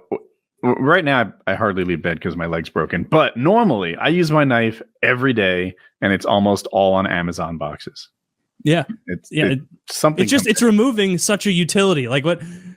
Yeah, sometimes you need a knife. The concept of a sharpened edge being illegal, I know, but the concept of a sharpened edge being illegal is so weird. It's like outlawing subtraction. Like what? Yeah. No, this is. Cavemen figured this shit out. I don't know what I don't know what the laws are there, but I'm guessing that it's illegal for him to have a knife that he doesn't need for work outside his home, right? Well, you missed what Dank said in that, like, it's up to the cop's discretion. So if you have a multi-tool that you use to pull the hook out of a fish's mouth, if that cop doesn't like you, he can arrest you while you're fishing. You shouldn't have that. That can kill people, because then what'll happen is there'll be the fucking, all of a sudden there'll be a gang called the Leathermen. And all they'll do is fucking look. If you want to kill somebody with a Leatherman, man, you'll absolutely make it happen. A Leatherman is a sturdier knife than that green piece of shit there. But what he was saying was that if you go fishing and you have, what a fishing knife looks like, probably the audience does too. It's a special fillet thing, and it's clearly a purpose-built fishing knife. It's up to the officer's discretion. If you're in a rowboat in this situation, the officer might be like, "No, I don't think you should have that knife." It's like, clearly this knife has utility for what I'm up to. Yeah. Well, I'm sure there's going to be repercussion for you in the legal system down the road, though, right? You'll get to court, and the judge will be like, was he on a fishing boat? Yeah. Did he have fish? Yeah. Was he cleaning the fish with the knife? Yeah. I think it's a fishing knife, officer. Yeah, but the thing is, you still get arrested and you still get fucking your knife confiscated and you still have to go to court and all that stuff, and that shit just shouldn't happen. Cost you money. It does, though. I mean, I got arrested for like carrying that pistol that time. They're like, your permit doesn't work. And it's like, you say so. I mean, you do have handcuffs. And you have a gun also. And did you have a concealed carry? Oh, yeah. It was 1,000% legal. Yeah. I didn't know if you were open carrying or something. I was open carrying, but it doesn't matter in Georgia. Like I have a permit to carry a handgun. Yeah, in North Carolina, you don't need a permit to open carry unless it's changed. I could be out of date. Concealed, yes, but open, no. Mm-hmm. Yeah, there wasn't a distinction here at the time. I even made that point. I was like, open carrying is the more kind way to carry. like as far as law is concerned, I'm like, I got it out here for all to see. I'm not hiding a damn thing, because I don't think there's anything wrong with what I'm doing. That's what I'm implying by my actions here. Sure. I walked into a Walmart wearing a Ruger, sir. If I was up to no good, I wouldn't have been playing fucking Spyro in the video game section with my cousin. All right, and you wouldn't have picked a Georgia Walmart because you're not the only guy there with a Ruger. We're in Hartwell, Georgia. Okay, like my odds of getting out of here Slim. Yeah, if I start shooting, I'm not making it past home. The good old boys in the parking lot are gonna slay me, dude. You go to a Southern Walmart parking lot at 11 p.m. at night. There's a crowd of guys out there who will gun you down. It'll be a firing squad. They're all in their jacked up trucks with chew in their mouth, trying to fuck some hillbilly. Yeah, and they all got part of their culture and to be respected. That's right. Yeah. I didn't really think about how everyone else had one, but yeah. And in North Carolina, every so often I see someone open carry, but somehow they're able to vibe. I do this all the time, like especially the old guys. Yeah, even I saw young ones open carrying recently, and they had this like, if you have a problem, this is really a you problem. I do this every day vibe about them, and they were like 24, and I was like, okay, I don't know. It wasn't alarming because they didn't seem to give a fuck. No, I don't mind it at all. And people try to make that a racial issue sometimes. They're like, oh, they're all about gun rights until we want one. And I'm like, I love seeing black people with guns. We want as many, as an ex-gun owner, we want as many black gun owners as we can get. We'd love for you to be part of the fun that is gun ownership. like they're for defending your rights, and y'all get your rights trampled on more than anybody. You shouldn't be able to vote unless you own guns. They've got it. You're close. You're close. I have something similar where I can't vote or own guns. So you move those pieces around. We can double negative that back into some parlay.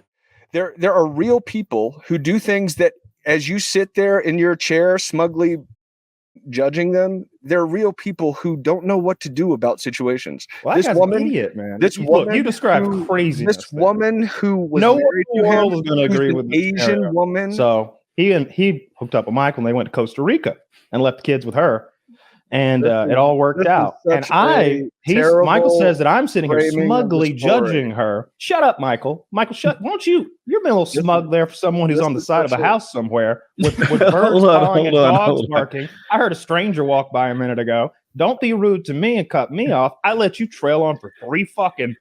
I don't know how many stories of nonsense. I know you've taken people on these retreats, and you mentioned the naked fellow running around wanting to accost people. Oh.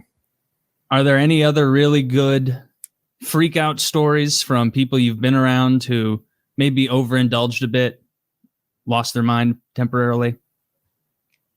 Well, I'll tell you, the first retreat we did, there was a guy who went on it who was an entrepreneur and very successful, had $1 million business, and unfortunately, him and his wife were having some real challenges. So much so that she said that she had hidden a in their house and that she was going to kill him and the kids. She had really kind of lost it. Yeah. Well, he came down for this retreat because he was like, dude, I need something to sort this out. And the night before we did the hero's journey, he was like, yo, man, I don't think I'm going to do this. This kind of freaks me out. I think I'm going to pass. So I said, all right, man, no problem. We go, we talk about it, and finally decides he's going to do it. Well, so the next day I give him 7 grams of mushrooms, and dude, the next 6 hours were completely life-changing for him. There were times when he was just like looking around like he was just delighted. And then there were moments where he's like, putting his head down here and looking up and looking at me very suspiciously. Well, the sun starts to set. We're in the jungle and it's time to go. And I was like, hey man, we got to go. And he's laying on the ground, won't leave. Finally, we get him up, walking through the jungle, through the river.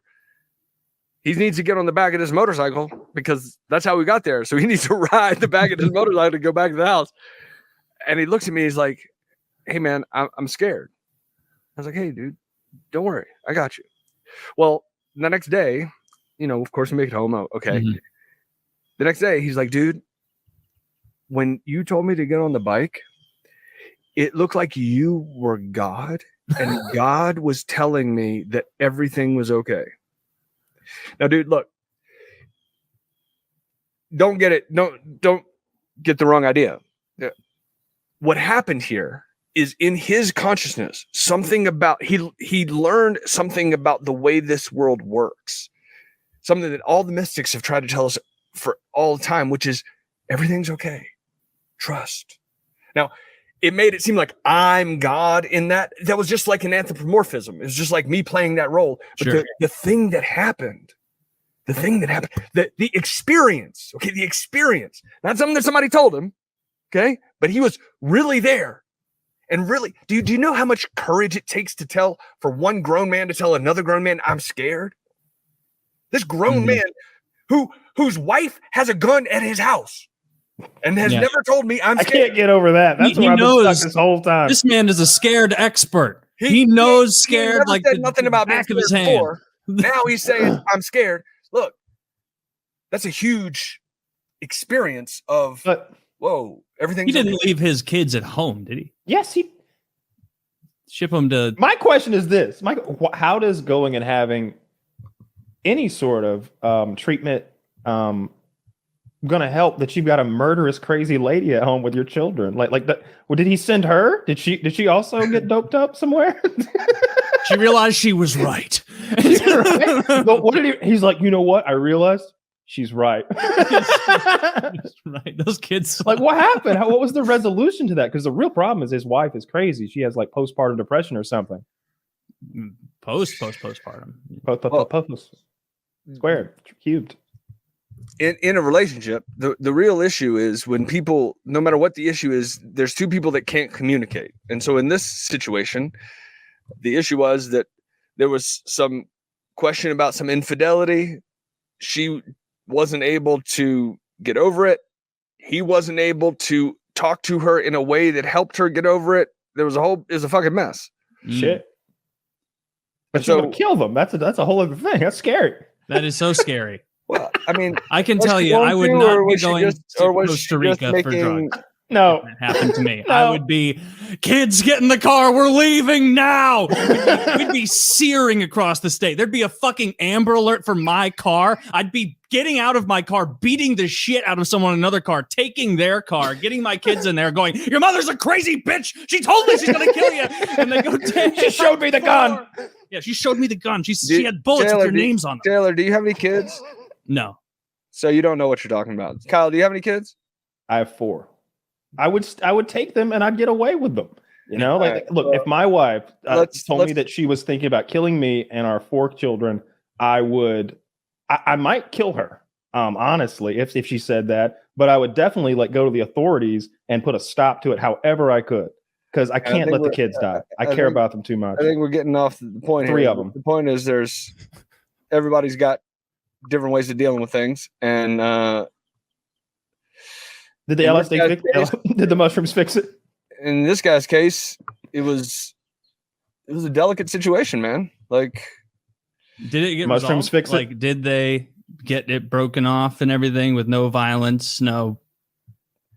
Dude, you guys are kind of making fun, but like, I want to know what happened. You told me the guy's wife is going to kill him and his kids, and he came to you to do mushrooms in another country, and you're telling me that's the right thing, and I'm saying, okay, so how did it end up? And I'm wondering if there's dead kids in the end of the story. You probably wouldn't have told the story if that part happened. I just don't get the feeling that you guys are taking or like believing the story or something. It sounds like you're making fun of me, but no, I believe the story. It's ridiculous though. Okay, well, anyway, now they're together, and it sounds anticlimactic because of all the ridicule. But this is real life, man. There are real people who do things that, as you sit there in your chair smugly fucking judging them, they're real people who don't know what to do about situations. Well, this woman, an idiot, man. Woman, you described craziness. This woman who was no married one in the world is going to agree with this Asian woman. Is that what the police? This way of seeing the world that is very humiliating to her if she's cheated on. Then she threatens the thing that she can only do to get his attention. And for you to be so smug and to laugh it off, these are real. I'd rather be smug than a mother who threatens the lives of her children. Well, I think one's better than the other. You don't have to be one or the other. You're defending the child killer. I'm not defending anyone. I'm telling you this is the way people are. I'm not suggesting that anyone's right. I'm suggesting that you let people be who they are and recognize that this is the way well, that no, people are. if who someone is threatening to kill their children, you can't let that someone be. That husband didn't let it be. He took the task to go and try and remap his thinking to try and handle it, right? I think you guys are missing the point. I'm sorry, maybe I'm just telling the story wrong. What I'm trying to tell you is that these are emotional things that people say. Sure. Am I trying to say that the children's lives are in danger? I have no idea. I'm just telling you that this is what the situation was. And if you get fixated on this one bit where it's a big bit. Might have been something that she said in fucking anger. I'm just telling you that that's the way. Saying that I hate you in anger is so much different than saying you're going to kill your children in anger. Like, Woody, let me run this. Let me catch you up real quick. Roger that. One of Michael's patients came to him because his wife told him, "I have a gun hidden in the house. I plan to kill you, all 3 children." So he hooked up with Michael, and they went to Costa Rica and left the kids with her, and it all worked out. And Michael says that I'm sitting here smugly judging her. Shut up, Michael. Michael, won't you? You're being a little smug there for someone who's on the side of a house somewhere with birds calling and dogs barking. I heard a stranger walk by a minute ago. Don't be rude to me and cut me off. I let you trail on for 3 fucking, I don't know how many stories of nonsense. All I said was, this sounds like a terrible human being. And if my wife threatened my children, she wouldn't be my wife anymore. And that's not a crazy thing or coming from a smug place. That's a normal thing coming from a sane place. It does sound like she needed some help to reset, right? Like, no, she didn't do the drugs. He left her with the kids and he did drugs. I did follow what I was saying, but she was the one who was off her rocker. It sounds like she wasn't. She needed to be committed before she made a terrible decision. You think? I do. Yeah, I think so. Like if someone's threatening that to their children, but I don't think you can. Yeah. And she got over it. Like, why did that work? I don't know. Yeah, I don't know. It's like, was he making her crazy? Did him leaving make her rethink where she was? I think he had cheated on her, and she was Asian, so that was extra bad. Oh, I didn't know anything about that. Huh. And did they live happily ever after? Did they put it back together, or did they get a divorce and get that right? Michael? Actually, they're still married. They're still married. They have, for everything you can tell, a much better relationship, and they seem to be doing great. Huh. I think there's a little luck involved on this, right? Yeah. If she was losing her mind. Like it's just, there was something going on with her, obviously. Like I would think that was the principal problem here. It's just, the whole situation is so bizarre to me. Like, because I'm just putting myself in that space of hearing someone I'm married to threatening my children and then going on a trip. Like, that's insane. Like you see that, right, Michael?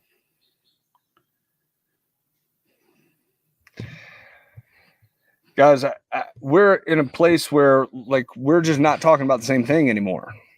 Oh, maybe you can help me catch up. I don't really know what we're trying to do right now. Have a normal human being conversation. I think amongst 4 non-brain-addled individuals. I think what Kyle was saying initially was that the whole LSD thing can be good, but you caught us off guard with this story because it's so far beyond what you should be seeking psychedelics for. If your spouse is threatening the lives of your children, to go on a trip and do LSD is madness, instead of taking action and being like, we got to protect our kids. I think if it's as serious as you laid out initially of her saying, I hit a gun and I'm going to kill you and the children, you got to take that more seriously. That's not a I need to be enlightened situation. That's a there is a life and death situation potentially, and this must be rectified. Well, dude, all you guys are saying is that you don't believe this story because no one has said that once. No. Not, well, not once. you clearly You've said are. that 3 times though. You clearly are. I don't believe the story now because you're so defensive about it. You keep suggesting Did that I ask something that in a else confusing should way? have happened, although actually what happened was the best possible outcome. So you're telling me that it should have gone another way when what I'm telling you is it went great. So You're telling me you walked into the street blindfolded, found $100, and so that's must work. That's the way to walk across the street. Yeah, I was gonna say something similar. Like I have I've been on a hockey team, and they say, "Woody, play your position," and then I don't play my position, and I score, and they're like, "I hate it when bad ideas work out." Right? It's still a good idea to play your position, even though this one time it worked for you. Mhm. So if your wife is threatening your kids, to leave her alone with the kids, like even though it worked out, he needed to play his position. No, you don't I see it feel like like he's that. culpable. If she killed him, I feel like he's almost as guilty as I feel her. like you guys are fixating on one part of the story That's the interesting part. I might not have the whole story. No, Kyle laid it out. Yeah. Oh, you Sorry, think I do? Okay. The interesting part is not what might sound most sensational, but the interesting part is actually what happened. And The so sensational part happened too. It's 2 for 2. It's that beats the other part because the other part just happened and it's not sensational. You've got sensational reality. I never said the story didn't happen. What I'm saying is the story is so ridiculous that it's fascinating. Yeah. That I want to do a case study on it. That I want to. If I knew that guy's address, I'd call the police in his area and tell him, "Hey, there's a crazy lady over there who's threatening her children." The cops should know. The cops should know. They should. Everyone who knows he wasn't telling is culpable in some manner. My father stabbed me when I was 12 with the steak knife. Actually, How did you provoke your father? How are you bad? why do you think I? What do you think I was? Oh man, I provoked him back. I've known you for 2 hours and 20 minutes now. It's a good guess. Were you not talking into your microphone and he had enough? My uncle had just gotten out of prison. All right, he'd been in prison for 20 years. Your father's showing off, trying to look cool. Remember Chester the Molester, the cartoon character? Sure. My Uncle Bobby looked like Chester the Molester. I was like 12, and my father hadn't come to the house. I was like, and him and my father went out over the hill. We're in Massachusetts, so I went to New York City to buy some beer. They got drunk. They took the family car. Bobby comes back. I'm waiting to go to Little League practice. Uncle Bobby's in the car. He hasn't driven in 20 years. Mm-hmm. Both drunk as shit. They smashed the car into a tree in front of our house. So now I'm not going to baseball practice, and I'm shitty about it. We're at dinner, and my Uncle Bobby had a stutter. He talked like, hey, Jim. And I'm 12 and I'm a smart ass, and my sister's got big knockers, right? And Bobby, hey, can I date Karen? And I'm like, my father, they're just hammered, and I start fucking with my Uncle Bobby. Hey, Bobby, and my father just cut it out. My mother used to keep this tree of cups, coffee cups in the middle, and remember those steak knife holders in the carousel. My father gets up, comes over the table, and he swipes at the cups, and I grab it and I fucking throw it at him. And I pop him right in the head. My father grabs a steak knife and he lunges across the table, and I jump up and boom, right there right in the oblique, right? And the fucking thing is like wiggling, right? And I'm fucking pushing. I hit my father with a glass with a cup. And finally, Jesus Christ! I'm out of here. And that was I took off, man. I had a fort down by the river where I lived. Went there for 3 days, man. I wasn't hanging out talking to anybody. I just ran away. My takeaway from that story: you owe me an apology. I knew it was you. I knew you did something. The stutterer.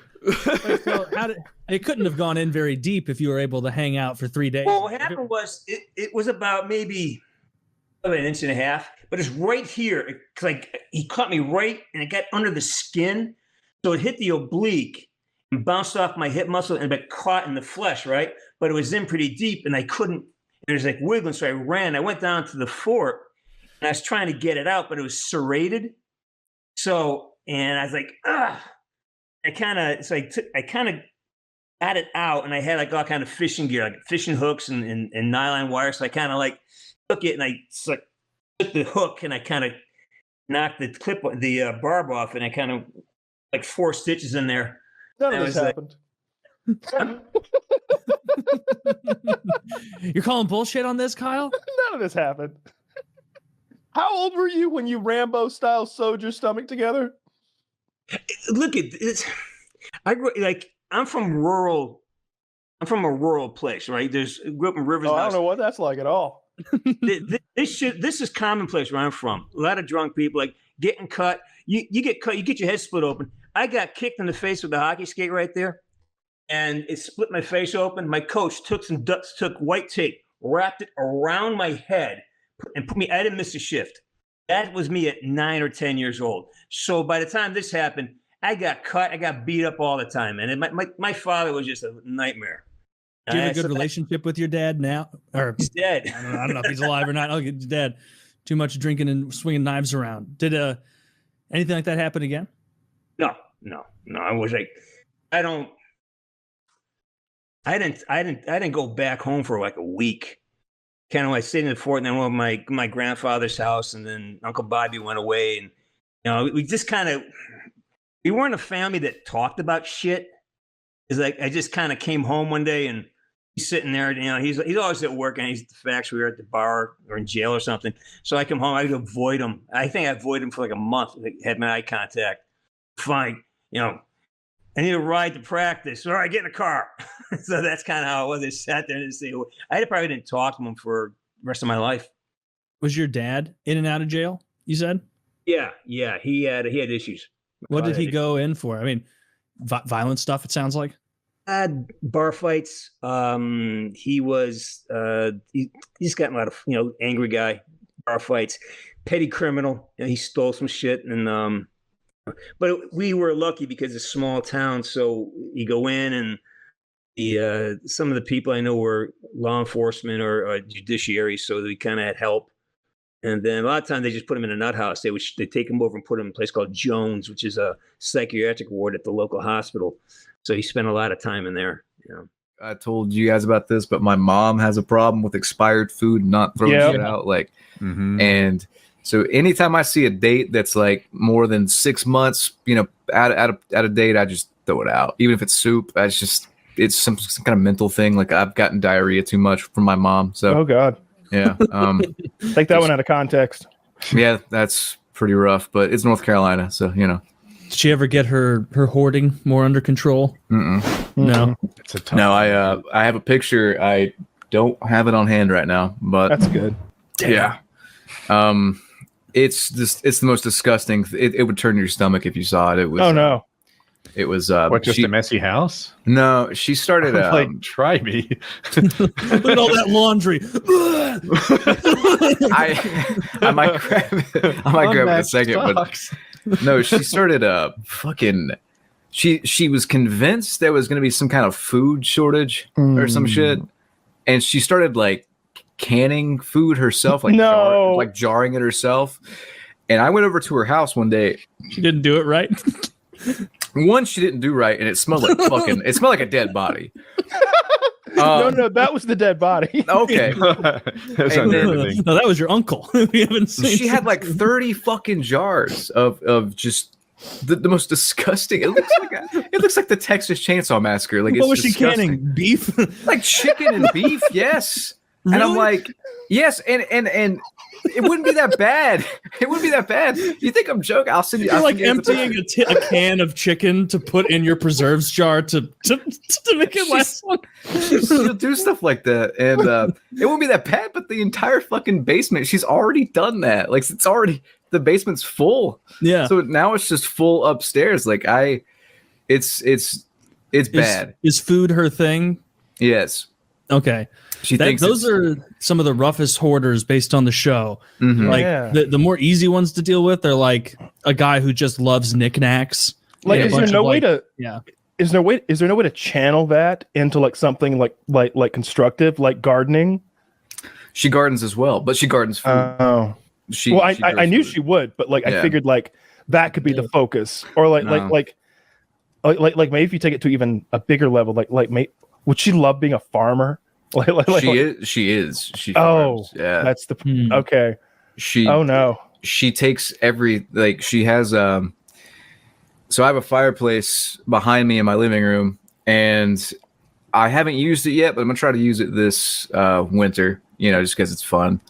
And my mom, I was thinking like I can go chop my own wood, whatever, but my mom has, I would say, a small forest's worth of firewood she has hoarded over the years, so I can just go grab some anytime I want. In some instances it's good like that, but then like, when am I ever gonna eat nasty fucking chicken that's been in a jar? Yeah, that's really Mom, do you have a jar of chicken feed that I can borrow? Do I ever? You can literally buy potted beef at the store. You can, but she thinks the stores are gonna lose. She's a conspiracy theory. She's like, I don't know, Alex Jones. Well, the problem with hoarding is that they put a lot of value on shit that doesn't have much value. So they keep it, they store it. And I give Jackie a hard time when she keeps stuff. I'm like, when are we ever going to need that? Yep. Yeah. But on occasion, that woman is right. And I hate it because it validates her messiness from time to time. And she's not all that bad, but for the purposes of the show. And we got Colin a trampoline for his birthday. And the guys that put it together broke this great big spring. And sure enough, she reaches into the depths of garbage and is like, I have just what we need. And it's this spring this big. Extra trampoline spring from a decade ago. It's like, I told you it was good. We brought this in the move. Dude, there is no. She literally moved with an old trampoline spring. I don't know where it came from or why we had it, but You've never had a trampoline before? No, this is our first. Well, little ones. Wait, what? She's had that since childhood. That's every little girl when she's 8 gets an extra trampoline spring in our family. And today mine is what? That is so bizarre. All right. I thought you meant cool. that she kept one that came with the kit, not that she happened upon a trampoline spring and thought, someday. She's like, you got. Someday I'll meet a man who buys our child a trampoline. The people that assembled our trampoline stretched one of the springs too far, and you know how that works. She's stretched, but too far doesn't go back. And sure enough, she saved the day. Yikes! Well, yikes! Right? We got that photo. She's been proven right now. Now she's got that over you. Agreed. BT sent the photo to Zach, so he can put that up for us. It's two of them, a close up and then a wide shot of how many jars she has. This is her basement. No, this is her kitchen. Oh no! Oh god, no! This is Texas Chainsaw Massacre 4. I told you. You know what that looks like? That looks like Snape's office in Harry Potter. It does. It's bad. What are the white ones? I don't know. I believe it's right. They all started brown. They all started clear. Now I'm not a canner, but I know that's not how you do it. Dude, I'm not a canner. What are you spotting? What is wrong with it? No, okay. What's wrong with it? I mean, generally you don't jar meat. Generally, you're making preserves. I know from an ex of mine who had a very Mormon family. Mormons are big on jarring and making their own preserves and stuff. It's just something they like to do. And so I watched them do it. And all of it was just saving vegetables from their garden, and they'd done it for long enough that it was all right. Yeah, veggies like green beans and green beans, tomatoes, definitely not chunks of chicken or pickled but things that pickle well, right? Pickle eggs, obviously cucumbers and pickles, but asparagus and onions and that sort of thing. And I know people who would can tomatoes, but I have never, outside of the scariest of gas stations, seen hunks of meat in a jar. I think there was a human foot in one of those. No. The only thing I could think of, and this is a bad thought, but I was just when this woman passes away, I'm gonna have to throw away so much fucking rotting food. It's gonna be disgusting. Yeah, just throw the whole jar away. There's no way you can open those jars. There's no way I'm going to. No, I'm going to throw the whole. We burn the house. I was just saying, it's bad. She was convinced she lost a safe. There was a safe. No, I'm not. No. Not even lost. She was convinced that someone stole it. This is a common thing with her. No. She has so much shit that she's convinced that someone steals this like one thing. And I'm like, if someone broke in and stole stuff, they would have stole more than just a safe. You know what I mean? Like, yeah. It doesn't look like they would have stolen anything. No, you can't. It's like, I gotta get out of here. I don't want to end up in those jars like the last guy who tried this. Maybe they're like a warning thing. People break in, they see those jars, and they're like, "Fuck this, man!" Like, I mean, let's be real. If you broke into that house and like you came in through the kitchen door, you're creeping through, the moonlight is coming through the windows, and it's illuminating jars, dozens and dozens of jars full of meat. You cast your gaze around the room, and you see the state that it is in. You turn around and you walk the fuck out. Yeah. Like, this person has enough problems without me burglarizing them. No, I like the idea that you go into a house. It's a total wreck. It's a disaster. And you just leave $20 and leave. Like they need these guys need a hand. Honestly, it looks like she would I hope things turn around. It looks like if she woke up in the morning and she had been robbed, that could be a great step forward. No, she has. So her actual house is decently, aside from the jars, it's decent right now. Aside from one room, there's one room that's really fucking bad. The room she lost the safe in, but she has these. Still there. She has the. It's still there. Yeah, we found it. She has these. You lose a whole safe. There's so much shit. I choose to believe you could walk in it and it stored guns. She's got all kind. I'll do like a video for the next time I'm on here, just so you guys can see. I don't think she doesn't know how the internet works, so she won't know. But so she has like three storage buildings on her property full of shit. Yeah, 3. Yeah, wow. Maybe 4. I might be miscounting, but there's at least 3. One is the size, I swear to God, of like a studio apartment. Like it's big. Like I could, if we cleared it out, I could turn it into like a bachelor pad if I wanted to. It's that big. So much fucking shit, and it just has something to do with like she was poor growing up, so maybe that's it. Always, she's like Mr. Krabs. I don't know. Just that's how I always see it. Yeah, SpongeBob, me Bob. It's normal to jar chicken. I see everything is irreplaceable, so they place a lot of value on it. And in reality, like, but if I were to say to you, hey, I've got a thing. It's the size of a mini fridge. Why don't you hold on to it for 4 years in case you ever need it? You'd be like, that thing is worth $4. I'll just throw it away and buy one if I ever do need it. I mean, food. It seems like food hoarding is like the most common one for people that grew up poor. It's food hoarding, but as an example, so we went to my mom's a contractor, so she's got this like discount card at Lowe's Hardware.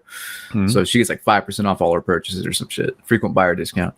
So I'm like, hey, come with me to Lowe's. I need a new fridge. Mine's like 15 years old. I need to get rid of it. We go to Lowe's and she's like trying to, I swear to God, she's trying to like haggle the cost of the fridge down like she's at a car dealership. Did it work? No. Okay. She's already getting a discount, and the guy's like, "Ma'am, I just work here. Like, I'm not." And I'm like, "Mom, this is not a pawn shop. Get Mr. Depot on the phone. Yeah. Call Mr. Lowe's, please. Yeah, need of a word." No, we get it, right? And I'm like, that's a little odd, but it's not a character. Like, she's cheap. She wants the fucking best deal constantly. What's weird is that. So Lowe's will, if you guys ever have had a fridge or like an appliance delivered, they'll take off the old appliance, right? My mom's like, no, don't take off the old fridge. I'm like, Mom, it sounds like a fucking demon's inside of it when it turns off. Like the springs are worn out. It barely works. I'm like, it's about to fucking like blow up. And she's like, no, I want it. And I'm like, are you gonna pay me for it? And she's like, yeah, I'll pay you like $30. And I'm like, okay. So I just hulked it out and put it on the front porch there, but it's like $30, whatever. But I'm like, she doesn't need it, so I'm thinking about just taking it to the dump, and because someone should steal the refrigerator off her front porch as a favor.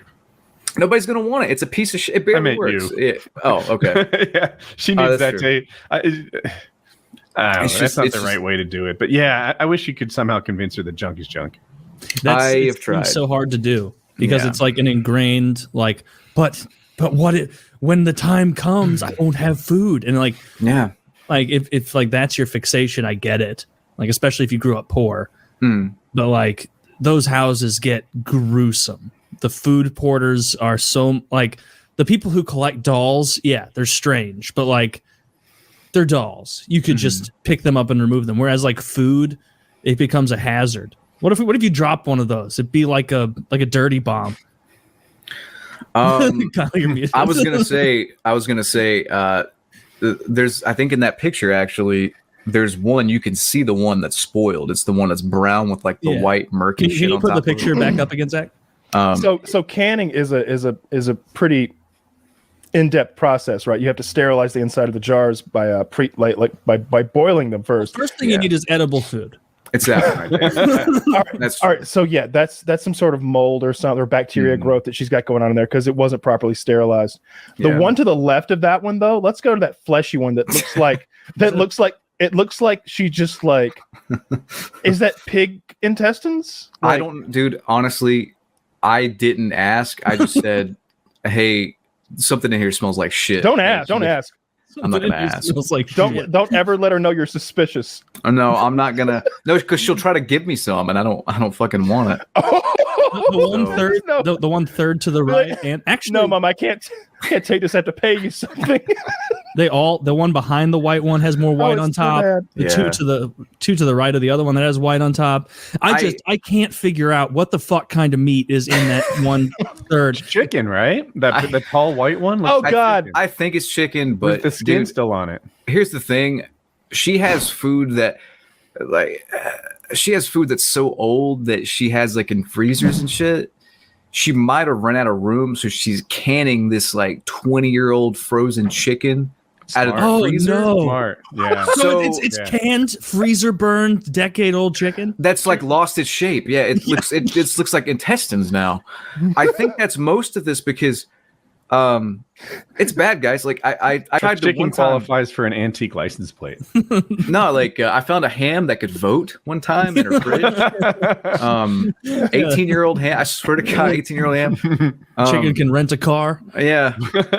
I mean, it's one time is when I first got my like YouTube paycheck. I was still living at home. I was like 18, 19, so I went to the store and I got some fucking groceries, you know. And I came back and I'm like, wait, there's no fucking room in this fridge or freezer. And I'm like, okay, I'm gonna go. What's the logical thing you do? You go through, you get the expired stuff out, you throw it away. Yeah. So I did that. My mom comes home and you would have think she had seen a ghost. She starts digging the stuff out of the trash. Oh, and it's already like thawing, and it's not. It's already anymore. thawing, Yeah. and she's like, "No, don't throw away the stuff. It's still good." And I'm like, "What are you talking about? Like, it's like 15 years old, you know, and it smells like shit." And she would just like, no, like we can't do that. And she goes and like puts it in this secret fucking freezer I didn't know about. She's got another freezer full of shit. She puts it in that. She's got a secret freezer. So nobody, I can't let anybody get on to me. Let's take the picture down. Let's take it off. It's disgusting. Yeah. I've had enough of that for the evening. We're laughing about this, but it really is a serious issue. No, it is. It is. Yeah. I think within 5 years, I'm going to have to do something. I don't know what. Because it's getting worse. It's getting worse. It can't be normal. It's not normal. Yeah, and I know I've asked you this question before, but I'm sure you're careful, like in your own life, to make sure that like, when's that expire tomorrow? Let's go and get that out of here. Let's go. Oh yeah, we're not even gonna wait. No, when I got the new fridge, I just went through and I'm like, this sauce expired like 3 months ago. Let's throw it the fuck out. You know, I don't need it. Like, yeah, I'll buy a new. I don't need it. I don't need it. They're like it reminds me of the clips on the show where like there was like some guy will like be collecting food and like his fucking sister who comes from, you know, across the country. Like by the time you're like 35 minutes in and it's the end and he hasn't changed his mind, they're like weeping, like it's all crap. It's all useless garbage, John. Don't you see that? Are you going to choose this canned ham from 1981 over your son? And he's like, oh, you don't know when you might need that ham. He's like, there's ham at the store. No, that's everybody kind of has that. You know what I mean? Like that. That's that thing where you want to go. You sometimes go overboard. Like you think you need more than you do. Like just recently, I bought myself a nice watch, and I'm like, okay, well, I need a watch for this situation, yada yada yada. And I'm like, if I'm not careful, though, I'm gonna end up with like 15 fucking watches. You know what I mean? 20 watches. Then I can only wear one at a time. So I'm like, I got to make these ground rules. Patently false. You can okay, well, huge sleeve of them. Ground rules are like I can only have 5 at a time. If I get a new one, I got to sell the old one, and that's been like the rule I've kind of gone with anything like shoes, fucking clothes, watches, food. You know what I mean? Anything like that. Like what you're saying is, I need 2 more motorcycles. Exactly. That's it. No more than that, though. It's solid advice to prevent hoarding. I'll get to purchase. Prevent hoarding. I need to. I'm going to hit my 5 limit sooner or later. You know? I may as well hit it sooner. Damn. That you said as a kid, it wasn't quite like it, right? It wasn't that bad as a kid. My dad passed away when I was younger, so I think that put her into super like survival mode. You know, after that. Because it's gradually gotten worse, and now she watches like a lot of news and a lot of conspiracy theory stuff. So it just keeps getting worse, and I'm like, I'm probably gonna have her committed. Anti-vax? Yes. Oh, dude. Yes, but she is convinced my uncle is now like a magnet, like a human magnet because of the vaccine. Because he's vaccinated and you get magnetic afterwards. That's what she says. And they're like, she's talking about how she's like sticking metal to him or whatever. This was over the summer. And I'm like, Mom, like, you ever licked a spoon and like put it on your nose? Like it's hot as shit. Like when he leans like this, it stays right on there. It's like, exactly I think that's more of a gravity thing. I'm looking on just like Reddit. There are like huge forums with like almost 50,000 people about hoarding, but it's people like support groups of people like who have to deal with it in their life. Like does she recognize on any level that it is a problem what she's doing, and she's like, and she'll be like, I shouldn't be doing this, or is it like, no, this is all essential preparation for when the stores are out of food? I think she's like, I think she's somewhat self-aware because she, at one point you couldn't get up in her attic because she had so much shit that it was coming down and covering the stairs. Jesus. But she'll eventually get rid of stuff to where she could walk up the stairs. Like she'll declutter the house, but put it somewhere else. Right. She's just organizing efficiently. Right. Mm-hmm. So she'll organize. It's not like those jars aren't all across the floor. You know, like they're in a neat kind of area on the counter, and she'll move them to the basement. But there's a certain point where she'll stop like organizing and buy another storage space. So I don't know if she realizes how bad it is. I've tried to tell her, and I've tried to be like, you don't need all this shit. Like when you pass away, I'm just going to throw it away. Like you can't take it with you. Yeah. So how old is she? 60, I believe. Yes. Okay. 61. I think she just turned 61. Yes. And she doesn't hoard anything but food. So she doesn't like keep knickknacks and shit around. It's stuff too. Yeah. She hoards clothes, food, anything really. Like she's trying to hoard this 15-year-old nearly broken fridge. And what about cats? Does she have any cats? No cats. No pets. Her things are like inanimate objects. That's good. Okay. Yeah. Like a dead cat that has been almost like turned into coal. Sometimes by the pressure, they'll discover those. Like we used to have like bets on my streams, and we'd watch and make fun of the show Hoarders about how many dead cats there would be by the end of the episode. I think the worst animal episode ever was there were like 13 dead rabbits, 4 dead cats. They kept having to like fish rabbits out of the wall. Oh no! Because they kept finding more and more rabbits living in the wall because the woman was like, I have all my rabbits and they are well taken care of. And they like take them out there and there's like a vet on the scene like, I've never seen anything like these poor rabbits. and they're like, and he's like, he just has rabbit pattern baldness. Like, no, it's because he's living in an old Clorox container you cut out. No, wait. Did this not? I mean, this is probably a stupid question. Did this not smell fucking terrible? Like, if there's it is. It was one of the times where like Matt Paxton, the Hoarders guy, he walked in. He's like, let's see what. Let's see what we have here. Because goddamn, like that's one thing. I had a squirrel die in my fucking attic once, and that smelled. You know. Yeah. And that but was you probably couldn't smell the decaying rabbit over the probably inch and a half of actual rabbit shit that coated the entire floor. Like you looked taller standing in that room than outside because of like the level of grime and literal. That's so awful. I can't watch those shows. Like those shows make me feel so bad. It's bad, but at the same time, I don't even have to watch the shows. I have a friend. I just saw her, I don't know, 5 days ago. So we've been friends for a long time, but she won't let me go in her house. The reason being, and she's self-aware. She'll be like, it's like a hoarding nightmare. So she's self-aware about it. Like she understands it's a thing, and she'll try to like get a hold on it, but she can't. What if she's really just been holding her mother hostage for like a decade? I mean, it could be, but her yard's pretty bad too. So I believe her. Like, if I pick her up, maybe it's the yard man she's holding hostage. Maybe it could be, but yeah, it's weird. There's two dynamics. There's the people that know it's a problem and still do it, and then there's like my mom who probably doesn't realize it's as bad as it is. And I think my whole family's that way. Actually, like every aunt and uncle is kind of similar. So I think it's just accepted. Yeah, that's wild. Yeah.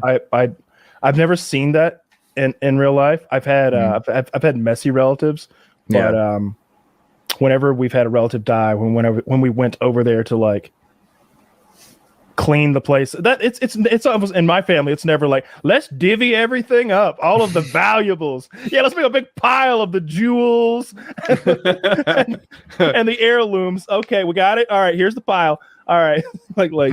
There's some guns, I bet. Yeah, stuff like that. But it's it's always just a mess to clean up. And it's like, where did Grandma get this pistol she always had up here? Apparently, now we've got this random. They always push tools on me. Woody likes tools. Woody fixes things. Woody probably wants this, and it's like Woody likes matched sets of tools. Yeah. I like organized tools with racks. It'd be like you going, oh, you like to cook, you love to cook, you have a kitchen, here's 3 mismatched forks. And that's how it starts. I think is when you accept it, when you're like, okay, I could take a fork or I could take this wrench, and then you get like a little bit of a dopamine rush, like a tiny you're like, hey, maybe one day I find them all. Exactly. You know what they're gonna say? Nobody's gonna be laughing when I got a full set of these. It's like a Pokemon card or something. Like you get it, and then it's like a tiny little dopamine rush, and then you get addicted. Yeah. Next thing you know, you get like 80 forks that don't match, 7 of the same wrench. You know, like it's just the trick is just being like no. So when my mom, anytime I brought over like a girlfriend or something, and she's like offering them something, I'll just whisper like, "Don't take it. Just say no. Like don't take anything. Don't eat any food." Just don't do it. Like, trust me. Don't eat any food. Don't eat any food she offers you unless I give you the green light. I will go in and check the date if it's like a prepackaged thing to make sure it's okay. And I shouldn't have to do that, but I did. No, you shouldn't. That's rough, man. Have you seen that 4chan post of the guy who like circumnavigated traditional fitness by being the way he eats is he orders bulk gorilla chow from zoo suppliers, and it has a tremendous macro split. And so he proved it, and like, you know how they'll be like, I'm eating gorilla chow, I'm on month 3, and they're like, fuck you. And he posted like a body picture and showed like his morning bowl of gorilla chow, and he was like, you're gonna need a lot of hot sauce. It's very dry, very tasteless, but the macros are out of this world. And the guy posted his body, and he even said, he's like, I only do gorilla-based workouts, only pull day. so he was looking like he could swing from the fucking branches to each other, but not a very underdeveloped chest like gorillas have, but a very overdeveloped back. Dude, is that gorilla chow? Yeah, I think that's the gorilla chow. I totally see like some dried up bananas or sweet potatoes or something. That looks good. And then it's like a bunch of crude protein, whatever and that it kind of looks like it's frosted as well. Like some master. That looks outstanding. Is that really gorilla chow for sure? I could have a big bowl of that in the morning. This looks better than what that guy posted. So it looks better than what I had for breakfast. That looks tasty. Yeah. I mean, the guy made a point. Pretending to be an omelet with some salsa in it. You can get 3,000 grams of protein for like $40 if you eat gorilla chow from Zoo Supplies. I just got a shit ton of Derek's protein powder. I've only had like 700 calories today because I'm stupid. Oh, I'm gonna eat like a fucking freak after the show. I'm so excited. I have like all my calories left for the day. You were saying? Yeah, there's the gorilla chow, the guy. Yeah, see him? See, pull day all day. What the fuck? Put that up. There's there, no Zach, way so he's actually eating the gorilla chow, though, right? Yes, he's eating the gorilla chow. No one would lie on 4chan. Dude, I'm gonna need to see like videos of him eating it because like I did that video that time eating like vodka Wheaties. I took one bite. You don't think I finished the bowl? There's no way the man's eating fucking gorilla chow. You can't keep that. You can't keep that up. Nobody can. But what if you did though? Wow, you probably get very, very sick. Very simian. What if it awakened within you some type of primal epigenetic beast? Like unknown to you, gorilla chow is made of dead gorillas. And they use dead gorilla brain matter. And those prions somehow latch on to your human brain. And somehow you become a gorilla-like man. Apify you. Yeah. I mean, like somehow there's like latent gorilla thought processes come in through the gorilla chow and plant them, and you start becoming more gorilla-like. The more you eat, the more your brain is slowly becoming that of a gorilla. Yeah, we could benefit from becoming more gorilla-esque. They have peaceful societies. They eat the leaf eating part isn't something to aspire to. I think they have like the smallest penis to body size ratio of any primate. They do. Yeah, but like so that's one thing we don't you have to wouldn't worry want. about that because we as humans we've got the biggest dicks by We can ratio. jelk. And so we're gonna steal all the good parts of being a gorilla. Okay. And then like we'll also keep the like gorillas can't drive. We still want to be able to drive. Like Do you think that's why they always talk about the other hominid species that were around that we like beat out? Like the Neanderthals are the most famous, but there was like 5 other ones. Like, there were some little people in Indonesia. Do you think we won out because we had bigger dicks? I think we won out because they were like 2 feet tall and like they had no reach. Oh, I like Kyle's theory. All the lady monkeys chose us. I think that like all those hairy ass Neanderthal bitches were like, holy shit, those tall dudes over there without hairy backs are like hung as fuck. Like, I thought the Neanderthals were bigger than us in every way, and we only like won I'm just saying, because we outnumbered. Meanwhile, I tricked them by shaving around it. It's really not that long. It's an illusion. They don't have that technology. You made sure to keep your pubic fat down so that the fat pad was, made it elongated.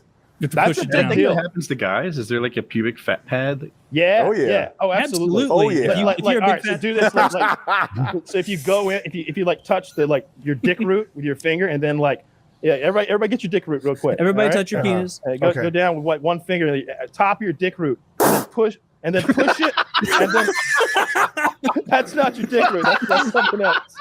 You went too far down. You're too low. And then you like hook. Right? You feel that fat that you're able to hook? Yeah. No, right? That's my ass. You see, it's too low again. It's too far. Don't hook the hole. Actually, honest to goodness, it's muscle. If I flex You're my very hand. lean, though, Wood. Pure muscle. You're very lean. You've got a 6-pack, okay? Yeah. You're lean. So 'Cause at your first I dick was like, is he's on right. prime It's display. really squishy. And then I flex my abs, and I'm like, oh, actually, this is mostly. You can reach in there and you can grab a whole pocket of fat if you're a normal human being who's not ripped as fuck like Woody is. Yeah, just one pocket of fat like a normal human. That was the dark times, actually. I kind of. And what you didn't realize is actually 80% of the guys I was with were not cool. I was carrying the coolness for them, just so you know. It was all me, bro. Yeah, that was all me. Sauce is all you, baby. Yeah. It was all me. It was all that. You had all the charisma in the room. That's why you didn't let half of the other ones talk. their bits were just, this is Muscles glasses because he doesn't do bits or voices or anything. He just is strong. You should have seen the first episodes where he was hosting. Oh wow! We're like, I don't know if this is gonna work. You should stop talking. Apparently he lives in the woods now. In the woods, the general woods. Yeah, apparently he ran away into the woods. Oh, we were talking about people that live in the woods earlier. Is he doing well in the woods? Honestly, I don't know. I bet you guys had kind of a nasty divorce, right? You and Muscles glasses. One-sided. I look back at it and I'm always like, oh man, shit, 22 years old. He was 22. I'm sure with my brain now, I could have serviced him better to prevent him from making such an error. But back then, people didn't understand the overhead of YouTube. If you looked up like EpicMealTime value, it'll be like $10 million. And they look at me, they're like, you have $10 million? Give me $10 million a year. And I'm like, bro, I'm driving a fucking Nissan Sentra, you dumbass. There's not even a single million here right now. Am I wrong about this? Like, tell me if I'm stepping out of my place here, but did it inflame it a little bit when they came to my house? I was just about to say it's like 20% your fault. I wish the YouTube drama shit existed back then, so I'm gonna be like, don't blame me. Blame fucking FPSRussia. The guy's what went down at your house? He's a liar. His name's. We got there, and this guy has like 4 cars and a boat called YouTube Money. Dozens of guys hidden in the couch. He hires a guy to play the Xbox games for him. It was literally like, and they're looking at me. They're like, "Yo, this is he's got the same amount of users." So it's happening. I'm like, listen.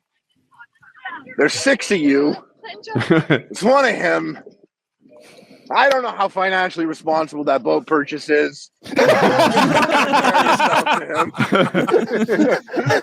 like a $30,000 boat. But it was like, I was like, yeah, I left and I was like, fucking Kyle, man. Why do you have to name the boat YouTube Money? Because you said it. It was so cool when you said it. It was funny. Yeah. And I don't think I would have bought the. Until he was like, "Where's my boat? Where's my boat? Where's my boat?" I thought I was like hammering it home a little bit when you all had to share the same guest bedroom. It's like, let's so you know, guys, like we're not really balling here. Like I got a 3-bedroom house. Like there was a part where you guys were all going to bed, and I like opened the guest bedroom, and they're all in there asleep in one guest bedroom because I only have one, and they're on the floor in sleeping bags, and I go, "Good night, EpicMealTime," and like 2 or 3 of them go, "Good night, FPSRussia," and I close the door. It's not even a joke. Like when I think about like the good times of like the internet or the experience, I'm not like, oh, when we got hooked up at the club and we did this, or like when we did. It was literally like the times when like all 3 of us would humbly sit in your extra bedroom, lying on mattresses on the floor, and no one complained. Yeah. Like they were literally, when we got back, they were like, oh, I want to get a house and a pool. And I'm like, there's literally not even money for me to get a house and a pool. And if anyone's getting a house and a pool, it'll be me first. So let's not talk about that right now. Okay. Get in line. You're like 4th to get a house and a pool. I remember things were simple back then. And I actually loved that. I was like, that was peak. Yeah, no, all that stuff was fun. I enjoyed having White Boy at my house that summer. That was really fun to like have somebody. White Boy was great because he was like, we were doing the same thing more or less, but not competing against each other in any sort of way. So it was like if me and you were sharing a place, like I think we'd have tried to collab more. But if we're doing separate projects, there's a little bit of competition, a little bit. It's not like you're a gun channel. It's not like I'm slinging food. Or like there was like something like, well, I can't upload this. I gotta wait for Kyle to upload today. I'm not gonna do it. It's like there would be, if not competition, at least like conscious maneuvers around. There would be some positive synergy for sure, more than anything. Yeah, I think back on those times, and I'm like, man, like it was people like we were lying a lot, like in terms of the success of it, like. I moved and acted like we were making the money that like Logan Paul makes right now. And that's not what the financial scenario was at the time. But like, I think about like the poor dudes that left, like Muscles and Tyler. And I'm like, bro, not the time. You should have stuck around for like 3 or 4 more years. Even Josh, who was on the show for, 3-4 years after, Alex and Tyler, like he ended up on the TV show. He ended up getting his a hosting job on his own TV show because of that. I mean, he's making. I think Tyler went and did like. Didn't Tyler go do some kind of rap battle thing or something? He may have. I mean, like not as a career or anything. He may have been involved in something. Yeah, I don't know. I saw him at a rap battle. Move. Oh yeah, we did go to a lot of that. yeah, I think he was into it. I know. Yeah. What was he an okay guy? I know you and Muscles glasses fell apart, but I always liked Muscles. I don't know if you like me. I think Muscles was like at the time, and apparently he's different now, but I don't know him now at all. But it was just something that I heard like when I spoke with Tyler a couple years ago, was that he's started like neither of those guys smoked the weed. They kind of smoked the weed and mellowed out a whole bunch since then. I mean, probably like 27 probably hits hard when it's like 5 years later and like EpicMealTime has like the TV show coming out. And you're like, maybe I left a bad time to just go and not do anything really. It's just such a fun thing, like to pal around with you and do that thing, bro. Muscles glasses, literally, I only asked like 1 day a week from him, 1 2-hour day. He had to come and he was the only guy on the team, and like this was like what was hard for me to balance this out was like I had to explain to like guys like Dave, Josh, and Amir who were hardworking guys. I had to explain to them like why Alex can come in 4 hours after them when the food is done, eat a bunch of bacon, and then leave and go to university to take classes that I literally was paying for because it was something we worked out. And they're like, why doesn't he clean? And I'm like, because he's the guy. We made him the guy. We thought it was fun and funny, but now he's the guy. And negotiation-wise, like I don't have the money that he thinks I do to do this. And I'm not foolish with the money. So like he just doesn't have to clean up. We clean up. And they got it. They were workers. Like they understood that. But someone who was closer to him, like Tyler, I think that was like harder to swallow because like they were the same age. They were best friends. They both didn't have a real job at this point in their life. So it was like I look back and I'm like, I didn't have the right leadership skills to explain this properly. I was also stressing. And like when they came up to me, like sometimes people would come up to me and be like we were at your house sharing a guest bedroom, right? 3 of us in a room. Well, then we moved to LA and we literally stayed in Ludacris's old house, which was the rent was $45,000 per month. And we didn't pay that. We split that with a company. A company paid most of that. We just stayed there. And like what happened was when we were there, like we each had a room. And like one of the rooms was a closet. But when I say it's a closet, the closet was like 20 feet by 20 feet. Okay. And there's no clothes in there because it was a rented house. But like, so he has a 20 foot by 20 foot space and it's connected to a bedroom and there's a bathroom in there. It's a private bathroom. You can close the door to whatever. The lap of luxury. Yeah. Some people like had like more, but like when I say this had like a 20 by 20 like room with no closet that he slept in. I should also mention that this place had 2 saunas, a pool, a movie theater. I'm not even exaggerating. You can look up this house. It's 1659 Marley Drive or 1600 Marley Drive. If you go Marley Drive, it's behind Chateau Marmont in LA. If you look at like the Cloud House or these houses that they have now that these YouTubers do, like these are the houses, but this was like a far superior one because it had like the gym, the sauna, the theater. And it's like, you want to be a rapper? You want to be a rapper, but you're unhappy with the setup here? Jeez. Well, what would you do on tour in a tour bus? Like artists that go on tour in a tour bus have less than a 20 by 20 space. We knew artists. They had little fucking pods on their bus. And like, you know, this wasn't enough for them, but that was I look back and I'm not like, he's an idiot. Because he was probably smarter than I was at that age. But I'm just like, my lack of leadership skills to really explain to him in a good way that this was an opportunity is something that I failed. And I say that because you knew Tyler, Kyle. I mean, I can't say much for Muscles. We kind of like, we all joked because we thought it was funny that Muscles Glasses was Muscles Glasses. Because we're like, I can't believe Alex is like everyone's so hyped about him. It's Alex. Like, he's eating bacon. Like, Alex eating bacon is like the hypest shit. Like, we found that funny. But like, Tyler was and is like genuinely a very funny person. Like, that's a guy like, outside of Epic Mealtime. Hang around him. Like, you'll laugh. If you look back at old Epic Mealtime episodes, like the things that he does on camera, you laugh. He's a funny guy. But, you know, if like, I mean, my ego was bad at like 27. If I had that ego in that scenario at 22, like I would have really fucked up. I would have fucked up a lot. If I were in your position, Kyle, even just by myself, like I would have fucked up. Like, you know, you pushed the envelope, you went like further, you didn't have like the team. I mean, like you had one kitty, which is worth like a dozen normal men. But like, he pushed the envelope, but it was an envelope that was pushed to him that did the damage. In the end. No, it was because of the drugs. Right. No, I never I don't know. Like I never wanted to be too crazy frivolous with money. I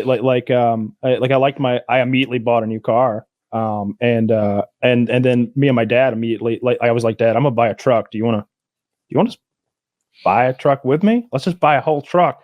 And then we quickly realized that you can't buy half a truck.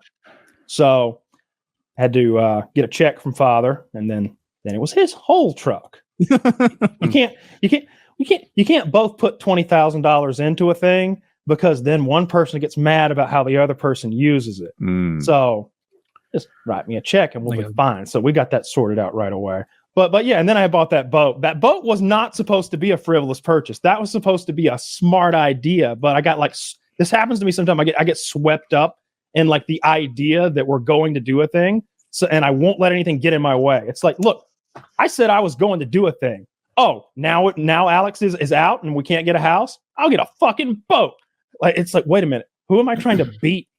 There's no one to beat here. There's no competition. It's just us. It's just me. I could sit here and do nothing, or just fucking take $30,000 more out of the bank and buy the house. That's what I should have fucking done. I don't know why I didn't just do that. I would also suggest some like cult leaders are often kind of treated as like a hee hee haha, like a goofy, like, isn't this guy quirky? Like, even if there were murders, it's like, wow, these people were so dumb or whatever. But when you read about like some of the ways that cult leaders indoctrinated people around them, it is depressing. Like Ervil LeBaron, he was one of the guys. He's a lot of people misunderstand LeBaron as being like a founder of Mormonism.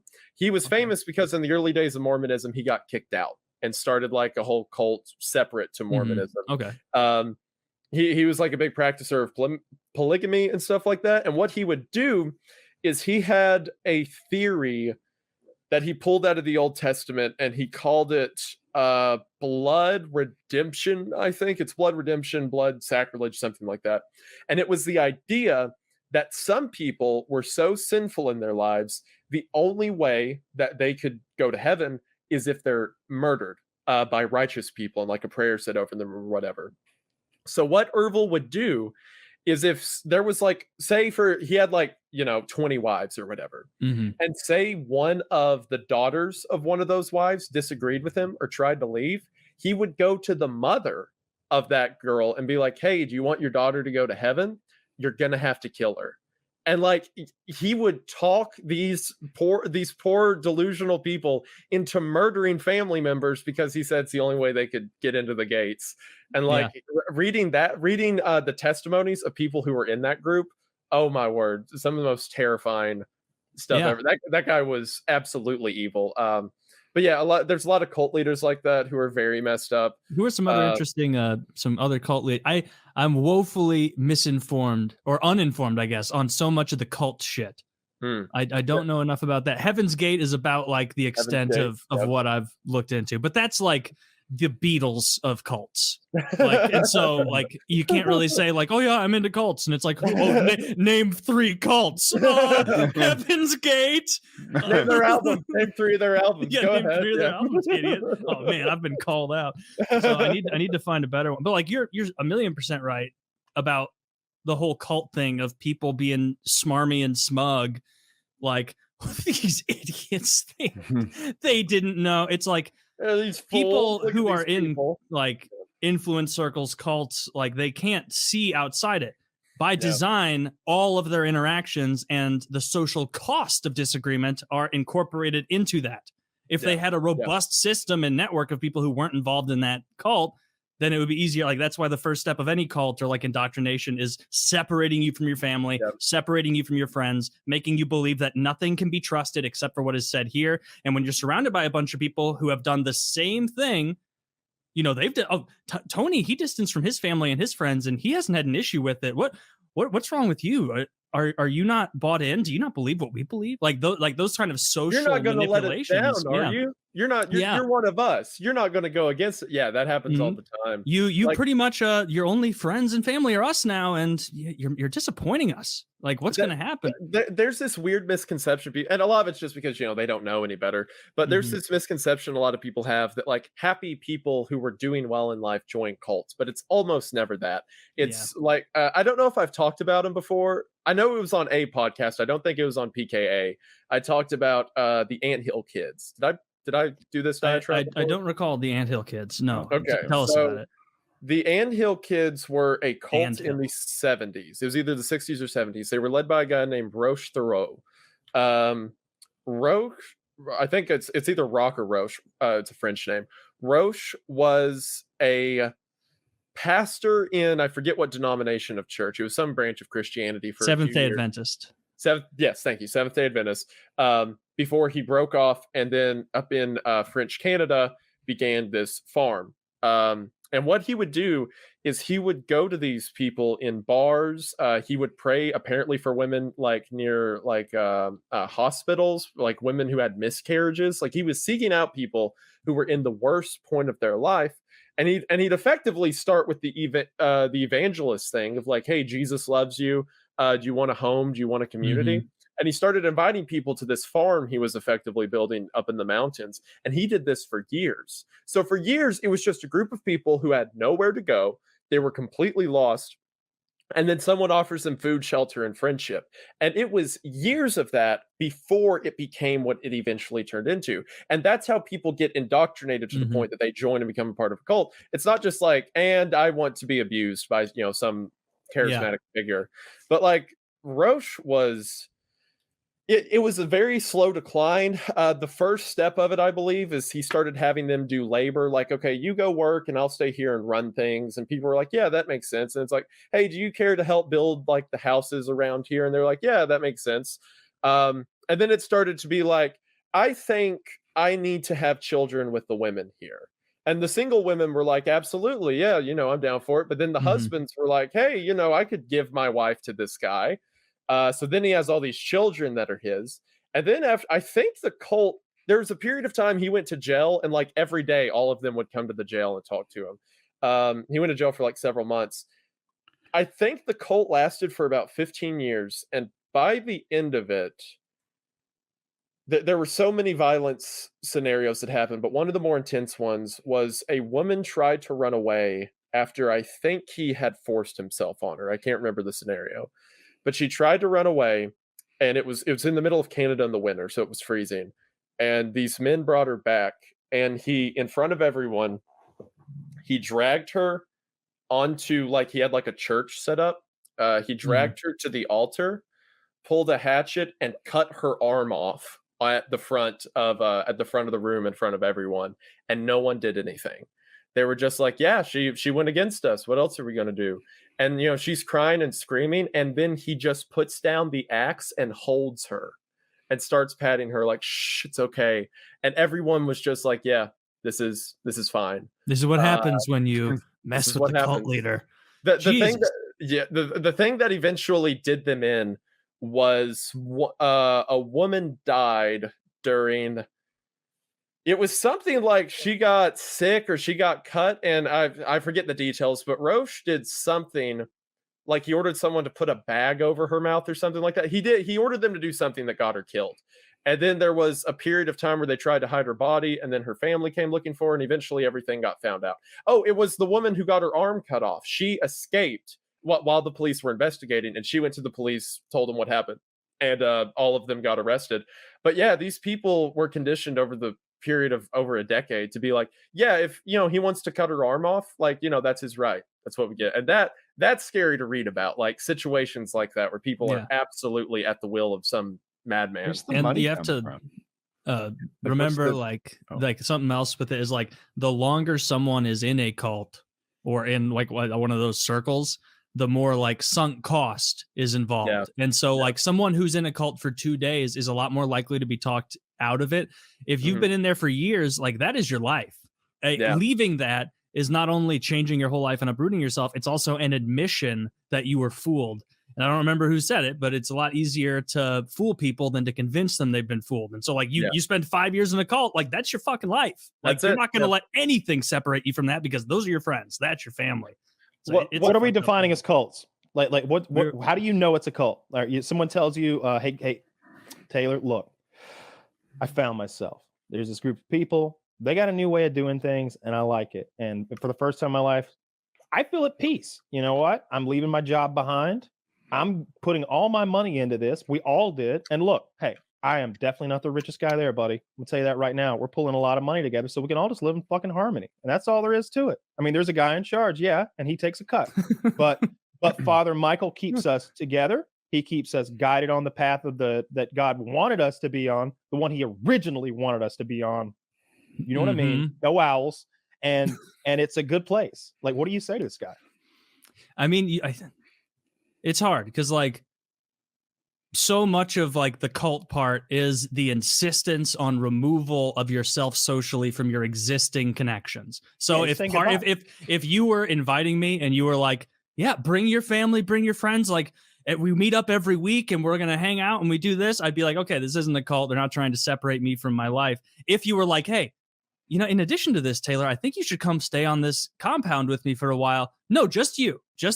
I don't think your parents and your friends, I don't think they're bought in yet, honestly. Do you think they are?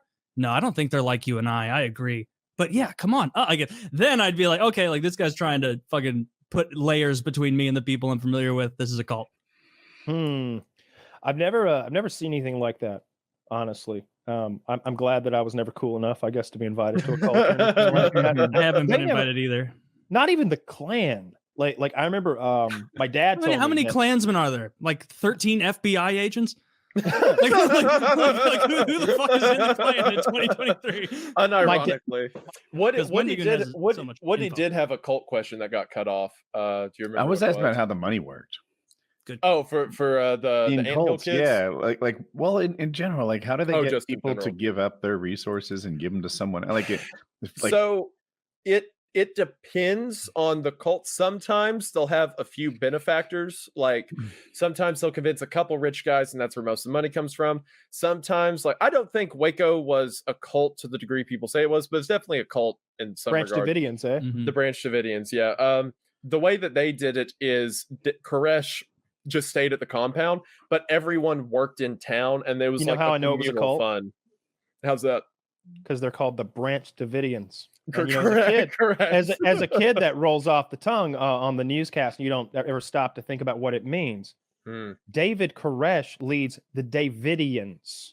You know what I mean? Like it's a cult. The real question about that is, were they sexually abusing children and fostering an environment in which that was to be normal and commonplace? Or did the FBI lie about that after they burnt all those children alive? So from all the research, all the stories I've read on the topic, I do think the FBI fostered the story. There were several CPS investigations before all of that went down. They were never able to turn up any evidence, and everyone who was a part of it vehemently attested that didn't happen. That was, I say it's 50-50. I'm 50-50 on it. Here's why. I just think, it just seems like historically, and from every example we ever have, whenever you have some dude who's running a cult, it's all about pussy, and it ends up being about pussy for some reason. We haven't been able to put our finger on that one here yet, despite all our study. Research expert Woody here, he's delved deep and hard, and he hasn't come up with as deep as I can. Yet. I don't mean to brag. Yeah, it hurts after a while. So, but I don't know what they were. I don't know if that was the case or not, but I'd say 50-50 it was, right? It just seems like it almost always that's what's going on. Even with like the good religions, the ones that we pretend aren't cults, it's like that's what's going on there too. I'm going to balance that out. I'm going to say 0% chance they were doing that. And it was the FBI lying. So now the average is back. No, I have done no research. I have no idea. Okay, so let me tell you about this. So here's what I saw on the news, and I don't know if this was the FBI being like, oh, look at what we found. It was like a kid's sort of informational pamphlet that you would hand to, like, I don't know, a kid to prepare them for their sexual life that's coming right around the corner. Like your body's changing. Like that. No, more like David's gonna fuck you. You may notice hair. You may notice hair where there wasn't hair before. You may notice a man named David walking into your room erect at night and demanding things of you. This is all part of becoming a woman. Yeah, so I saw those pamphlets on the news, and the only question is, like, if you could find out those were fake, I feel like that's the little piece of evidence that matters to me. So I looked into the pamphlets, and from every article I read, that was not evidence that was brought forward by any State Department. That was entirely mentioned by news sources and never backed by anything. Yikes. All the cult members said that it's kind of like, you remember how after, like, well, I was too young to remember, but looking back, after 9/11, they were like, oh, and we found the hijacker's passport in the wreckage. Yeah. Like that whole, like, no, you didn't. What are you talking about?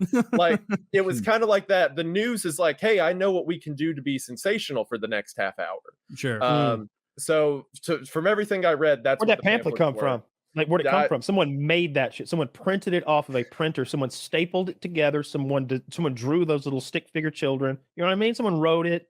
Yeah. And the only answer that comes to mind is that's the sort of thing that our government does sometimes when they're taking somebody down, like a political figure or something like that. They make those sorts of false evidences famously. Like if you look at the sort of things they were doing to Martin Luther King or Malcolm X or, even we talked about, it's people we don't like as well. It's not like they're just picking on civil rights leaders. Also, like Fidel Castro, just all those Wile E. Coyote stunts they tried to pull, making his beard fall out, making him be on LSD during his speeches, all that craziness. Yeah, Steve Byrne on. And I think all three of us here have the same story that we found really fascinating that we heard you tell. I'll let one of them take it, but it's the street fighting, right, guys? Yeah, it seems like there are a lot of those stories. Like, I look at Steve, and I don't think you don't look like a Boss Rutan type guy. Nope. I don't expect you to have like all these stories of mixing it up in the streets and the bars and hotel rooms and stuff like that. But I'd be wrong. That helps. It's the whiskey. The whiskey helps. But yeah, I think I played hockey all my life. I think that's kind of like part of it. So it's like if you're playing a game and somebody's getting a little rough, you just drop the gloves and throw the sweater over and you just start going to town. But by no means am I like a Chuck Norris or anything. I'm not a badass. But when I was younger, for sure, I had a little edge. But two kids and the wife will call that. Okay, you said that. But when's the last time you got into a physical altercation? Oh. Well, the last time I almost got into a physical, you mean actually or almost? I'll take both. I'll take both. We'll take both. Well, almost was about 2 weeks ago.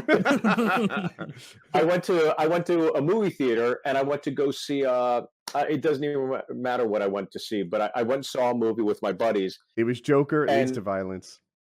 No, I was inspired. Yeah. No, I went and saw this movie with my buddies, and there was a couple in the way back, like the Handjọb seats, the last I'm row. Familiar. Best seats. And they were talking the whole movie. I'm talking the whole movie. And, it's ArcLight, it's Los Angeles. You think they're not going to be talking as much, but they were. And, I was just like, what are you going to do? So we're all using the bathroom at the end of the movie and we're talking about it. And a guy next to me was talking about, did you hear that couple? I was like, yeah, I didn't know this guy. And so we come out of the bathroom and the couple is walking out and they're talking and I couldn't help myself. I just go, yap, yap, yap, the whole fucking movie. And next thing I know, this guy beefs up, he's coming at me and he picked up a table and actually went to go throw it at me. That happens a lot. A whole table?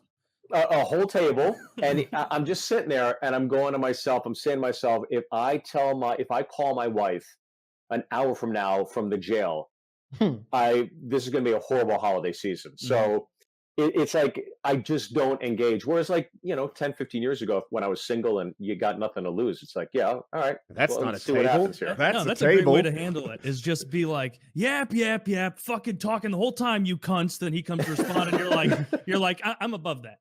Yeah, well, it's also like you can pick up on these things where when he picked up the table, went like this, and then he put it down, I was like, all right, he's never going to hit me, because if he was going to, he would just walk up and he would shove me or he'd hit me.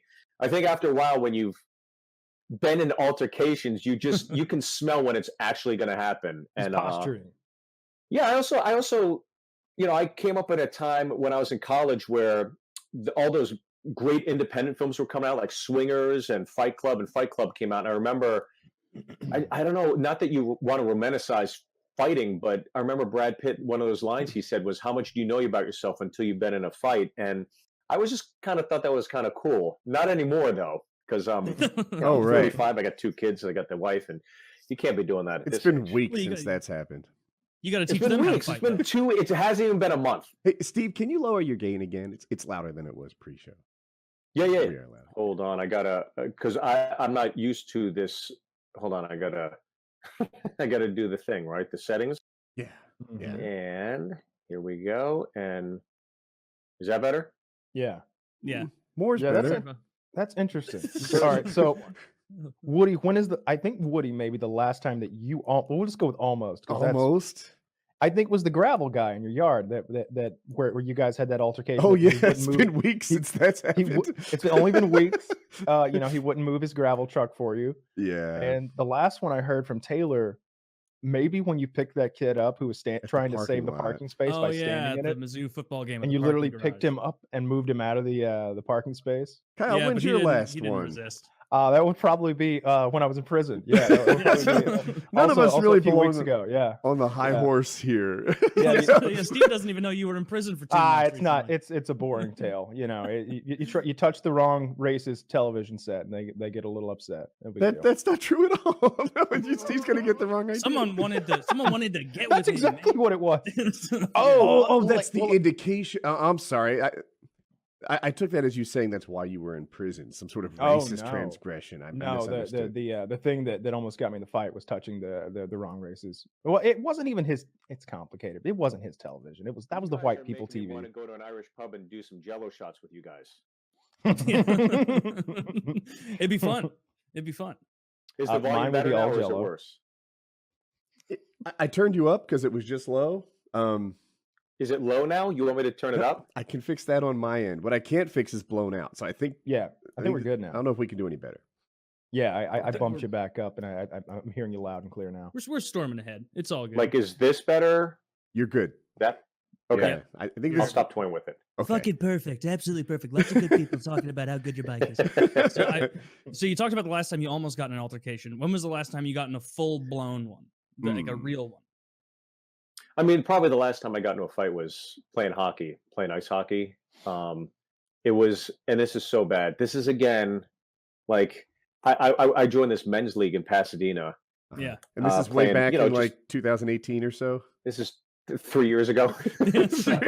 Okay, 16. So my, I'm playing ice hockey. It's a pickup league where you go and you pay, whatever, and it's at noon you show up and you just skate with a bunch of people. They have 2 goalies, and I'd done it a few times, and I tell my wife and my daughter at the time, like, why don't you guys come? You can watch, and they go, of course, yeah, come on down. They're watching me play hockey, and I'm skating, and like a teenager or a college kid shoved his stick in between my knees.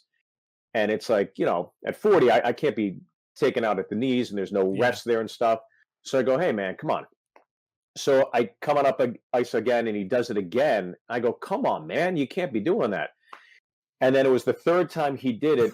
I just kind of snapped back, and I shoved him, and his buddy came in, and his buddy shoved me back, and I just absolutely dropped my gloves. I go after him, and I'm just drilling him. And I just remember seeing my wife pick up my daughter, and she's walking out. I'm like, okay, I think we're done here. We're done here. So that was the last time. And, I just I can't be doing those things. Getting in a fight at men's like. First of all, how were you able to punch him, or were you just punching the cage that all those guys wear? Because that's pretty tough. Well, in the adult league, it's like half visor shield. Oh, but they really it's do all the pretend NHL. It's all just kind of plastic, so you're kind of like hitting it to kind of jostle it free, and then you go on skin to skin. But nice. Well, Yeah. I mean, like hockey, I don't even think that fully counts. I think your wife was rash taking your daughter out of there. That's the rules. I of think the- so of the too. I game. think that she would want to see how a man behaves when push comes to shove, Yeah. and knowing that there's a guardian at their house now that will. Flawless logic. I don't know. Honey, You can there take were that too 3 far, though. infractions that could have crippled me for life prior to that. You didn't see them because you weren't paying attention. Yeah, but I think that before I think you guys were referencing a fight in Phoenix that I was in. Is that what you were talking about? That where I was. I don't know. I've heard a couple of There your was- tales. I heard the one about when A fight. when you spat on the cab driver's back window. The elevator one was one of my favorites. The elevator one when you were Did we defending the lose him? honor of that He's very racist frozen. young lady. Yeah, defending the honor of the racist young lady is great. I wish we hadn't lost him. We'll get him Yeah, back in a I second. like the defending the honor of the racist young lady because at some point, like you've already committed, you're in too deep. You can't back out. But I won't spoil any of that story because it's very funny. Yeah. Wish our friend Steve was. Whenever he gets back, I Still actually with have. us. I I actually have my some- own from while he's gone. This is like September, and this guy's like actually my friend, right? But towing, something about it is just high intensity. Things are going rough. This is acrobatic paragliding towing stuff, and it is always just it's so tense that relationships are strained. Every tow club everywhere in this para world. Okay, so he's showing me how another guy is too alpha.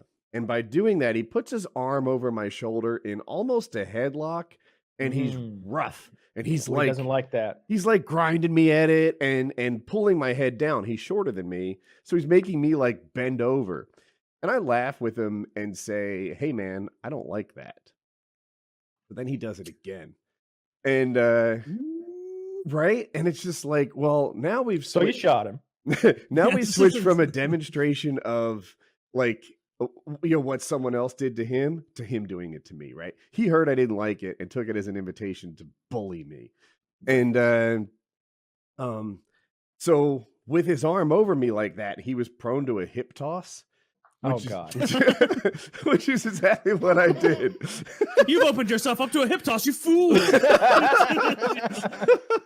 So I rolled him over my back, feet way up in the air, and I put him down gently, but he was there looking up at me, and I continued to walk on. And I imagine you go into a kata at that point, like a five move kata. You literally go Ki-ya! and fucking bust out a couple of and those, we're couple still elbows. friends, and everything is cool. I've replayed it in my mind a couple of times because I'm wired that way because I'm stupid, and I'm like, I'm kind of okay with how that went down, right? Like I'm okay with how that went down too. Yeah. Yeah. A hip throw is a humiliating way to get tossed in a street fight. Wait, that's what It's a called, right? Hip humiliating. throw? Well, what it was like there was some sort of like big brother sort of like I can pick on Woody kind of thing, and then quickly the guy realized Woody could probably murder me right here with his bare hands, and he's just a nice fella who's being kind enough not to finish his key off. Yeah. Welcome back. Welcome back. I'm back. We No got you, worries. Steve. Yeah, what we were saying was you were asking which fight we were referencing, and you mentioned the Phoenix one, and I was just saying that a couple that I heard you speak about when you spit on the cab driver's car, which seems mildly your fault, and when you were It's something we've all done. and when you were Sometimes just for fun. You didn't get the lead up to it, but that's okay. It's okay. he was a little rude, but it was a spit. And then when you completely justifiably defended the honor of that incredibly racist young white lady in the elevator. True. I bet she was pretty. Pretty hot. Yeah. Right? Pretty hot, yeah. If an ugly girl drops an N-bomb and you're there, you're just like, get it, boys. Yeah. Yeah, believe me, if that's an Ohio 4, she's got to fend for herself. But If it's she's a an Phoenix Ohio 4, she 9, it's probably like, could. all right, yeah. Yeah. That when you were I'll let you run through that just the version of that, defending the racist girl story, because I have a couple questions about that. Okay. Yeah. So basically, what happened was I did the show, and you're young, you're single, you go out afterwards, you meet some girls. Me and this other comic met some girls. We paired up, and then it's the end of the night, and I'm like, yeah, I'm gonna walk these girls to their car in the parking garage. And he's like, all right, I'm gonna stay here. So this comic and I are talking as the girls walk down the hall. I eventually run over, catch up, and there's a guy holding open the elevator doors. And he's basically saying, come on, girl, give me your number, give me your number. She's like, we're good here. And he's there with 4 or 5 other guys, and he is African American. There's a reason I'm saying this to part to the story. So he just keeps asking for the number, and I'm just kind of standing in the back like, all right, I guess I got to go in at some point. So he's like, come on, girl, give me your number, give me your number. She's like, I'm not giving you my number. And I go under his arm. I'm like, look, I get it, guys. You know, they're cute girls, but, you know, let's just call it a night here, right? And the guy is just absolutely ignoring me. I do not exist. I'm Patrick Swayze in Ghost. I'm not there. And he keeps talking to this girl. And he's going, come on, girl, don't you want to hang with this bling? Don't you want to hang with this bling? She's like, I don't want your bling. You're not getting my number. His buddies start tapping him on the shoulder like, come on, buddy, let's go. And then he says it one more time, and she goes, I'm not giving you my number, you. And then she drops the N-bomb. And I just remember everything. What's that? Says she's playing for keeps. She's tired. She's playing for oh yeah. And everything, you know, you always hear those things that happen in slow motion. Everything happened in slow motion. I remember him walking in, the doors shutting behind his boys as the boys are trying to get the door open, and I see him starting to walk towards this girl, and you know, I don't know what's going to happen. We're in an elevator; it's a confined space, so I kind of stand in front of him. And we grab each other. And just instinctually, I just pulled his shirt over his head, and I'm just drilling him as hard and as fast as I can. And he's going, chill, dog, chill. I go, are you done? Are you done? He goes, chill, dog, chill. I go, are you done? He goes, I'm done. So I let go of him. I kind of stand off to the corner. The girl's crying. Her friend is hugging her, like consoling her. And because we were jostling around so much, we shook the elevator off its course. My favorite so now part. we're stuck. We're just sitting there. So these girls are crying. I'm standing there. The guy's pulling his shirt over his head. He's a little banged up. And I just remember Sarah Smiles by Hall & Oates is playing. And I'm like, well, I'll never forget this song.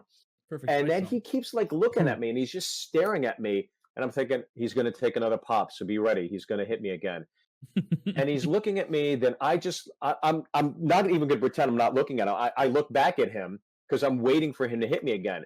And then he just looks at me and goes, have you been on BT's Comic View? I was like, yeah. He goes, you did that Bruce Lee Kung Fu bit? I go, yeah. He goes, what are you doing in town? I go, I was at the Improv tonight. I'm doing a show with a bunch of my buddies. And that's how I met this racist in the corner.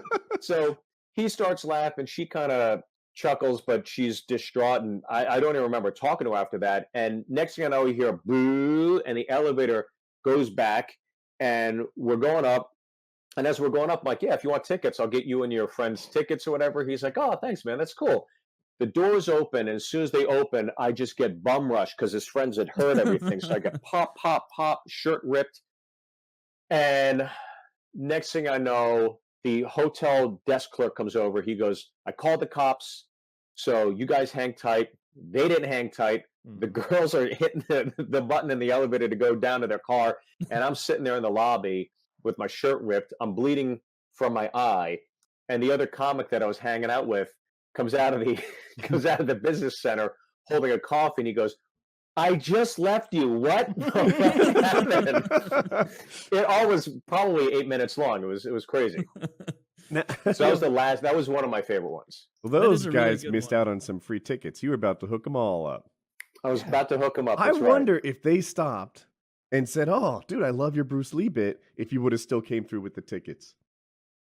I would have came through with the tickets, yeah. I would have for the funnies for the story, for sure. Yeah. Because then you can tell the story of the show and just point them out. And those guys there just beat the shit out of me. Yeah.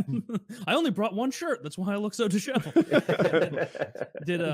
Was there any part when she dropped the N-bomb where you were like, you know, I could cut and run right now? Or were you like, I'm already in too deep with this. I'm playing the defender. I gotta, I was in too defend deep. racists too. Yeah. Yeah. Plus, there was no way. Believe me, if there was a door I could walk out of and go, "She's on your," but it was too late. Unless I do the hatch up top. Taylor, but I'm not Mission Impossible. Taylor, what do you do in that scenario? Do you attack this gentleman who may or may not be about to do harm upon this young racist lady, or do you join him in beating her down? I turn and absolutely pound this cunt right in the side of the head. Just boom. You know what? I pull her shirt over her head and I start giving her the old 1-2. And then as I'm doing it, I'm like, see, I'm on your side. Don't tell your friends I'm on your side. And then, and that's how Don't you hate those whites? Goddamn white people. I'm actually not. I'm albino. I mean, they ruined everything. Like they invented this elevator. Oh, these whites. Yes. This would be a fight in a staircase, even more dangerous if not. Yeah, exactly. If it wasn't for those damn whites. Yeah. I think she's on her own if I'm there. I gotta know this person. It sounded like you're sort of tangentially acquainted with this young lady. I think she's on her own. I would have taken the stairs from the start. When the booze kicks in and you're wrapped up in the night, you kind of, who knows what's going to happen. If I was rationally thinking, I probably wouldn't have been in half the altercation. See, when I'm sober and I'm at the movie theater, I don't engage. But when I'm, probably 8 lemon drop shots in because I was working these girls, lemon drops. I'm fighting a black guy in an elevator. I'm curious. Do you know who invented the elevator, or did you just assume he was white? I think he's. I assumed he was white. Yeah. But maybe it's that guy Otis, because it always says Otis on every elevator I've ever been in. Otis is a very white name. It is Alicia Graves Otis, and he's a white guy. It was a good assumption. And I don't know if any one guy, like I'm making this up in my head. I feel like the elevator is kind of an evolutionary invention. But this guy was the founder of the Otis Elevator Company, and yeah. All that matters is that you get the credit. Didn't Edison steal a ton of shit from Tesla? But Tesla was like a little virgin bitch, and he wouldn't stand up for himself. Yeah. Well, who do you think invented the telephone? Nobody knows. It's that Italian guy that whose name I don't even know. There you go. Alexander Graham Bell. Yeah, not him. No. I know the Italian guy who was like, "This is such a good invention," and then Alexander Graham Bell's like, "Yeah, right, sure is, bitch. Yeah, right, idiot. This is all mine now." Yeah. Elevators are areas that are prone to physical violence. There's something about the elevator, something about that you can stop somebody in their tracks. You can't do that with stairs, really. You just keep going. An escalator, it stops for no man. But something about an elevator where somebody can just go, nah, you're going nowhere. Not till you and I settle up. You're going nowhere. Not until maintenance gets here. And even though it's a completely, there's no physical exertion involved. You're just gonna sit there in the elevator. You're like, come on, I'm ready to go. I'm ready to start my elevator ride. You're almost like a little kid again, where you're like, I want the elevator. It's kind of fun. I don't want to admit it, but it's gonna take me up real high. Woody and I were in an elevator one time, and his cab driver shows up, or his shuttle driver. And the guy thinks that Woody owes him money, but in fact, Woody had paid some kind of package deal. The guy has gotten his money, just not cash out of Woody's hand. I thought we were about to do battle right there in the fucking lobby, and I was down. I wanted to beat that guy up so much. I was so down. I did not like him talking to you like that. I was so close to attacking that man. It was $20. It wasn't a lot of money, and we both felt like we were right. Machinima had paid for my shuttle. That was the scoop. But he felt like I should have paid for my shuttle like there with cash, and there was some sort of confusion. It is conceivable that he's right and Machinima didn't pay like they said they arranged, or who knows. Sounds like them. Right? But to my knowledge, he had already been paid and I wasn't on the hook for this, and it was $20. Do you fight over $20, or you just whatever? I guess it was you the do. principle. Is what Right. it was. It's the principle. Right. I almost wanted to take a 20, rip it, and throw it at him. I was so upset about the principle of the matter, and him like fucking holding that door and like he put his foot in it, I think. Yeah, and like he just didn't want us to go anywhere, and like what if I took a 20, balled it up, and like jump shot it to him or something? Yeah, and he stood no chance. That was the other thing that was a little infuriating. It's like either one of us would have won that fight, let alone both of us. Yeah, was he short and or fat? He was older and he was probably like mid 50s, maybe 50, 55, and out of shape, and like stinking of cigarettes. And it was like, you're gonna get your shit pushed in, old man. Like you're gonna get fucked right here in the lobby, and we're gonna be up in our rooms, and nobody's even gonna know who did this to you. Nobody's gonna care because you're ugly. Except for these elevator cameras. Except for the cameras. Was he kind of right, though, or was he definitely in the wrong? He was from his perspective. We both thought we were right. Everybody thought they were right in this. You know, I guess that's how it normally goes. But yeah, he felt like I hadn't paid him, and I felt like he's asking for double payment. Yeah. Yeah, absolutely. Yeah, fuck that guy. I'm still mad at that guy. I take little slights like that very seriously. Like when you told the story the other day about the gravel guy who is on your payroll technically, he's a subcontractor of your contractor, and he's like not gonna move out of your fucking way. Like I'm getting like red in the face. Like, he needs a whooping. Yeah. The Denver airport is fucking weird. There's an odd aesthetic. It's fucking really gargoyles at baggage claim. What the fuck is up with that? What's the wait? You're asking that everyone in the city is high. You're wondering why the airport looks weird? Yeah, but because the airport was built decades ago, way before they were all chill with pot. Yeah. Well, way before it was legalized, but it's not like they legalized pot in Denver and suddenly people were like, I've heard a lot about this. Can we give it a try?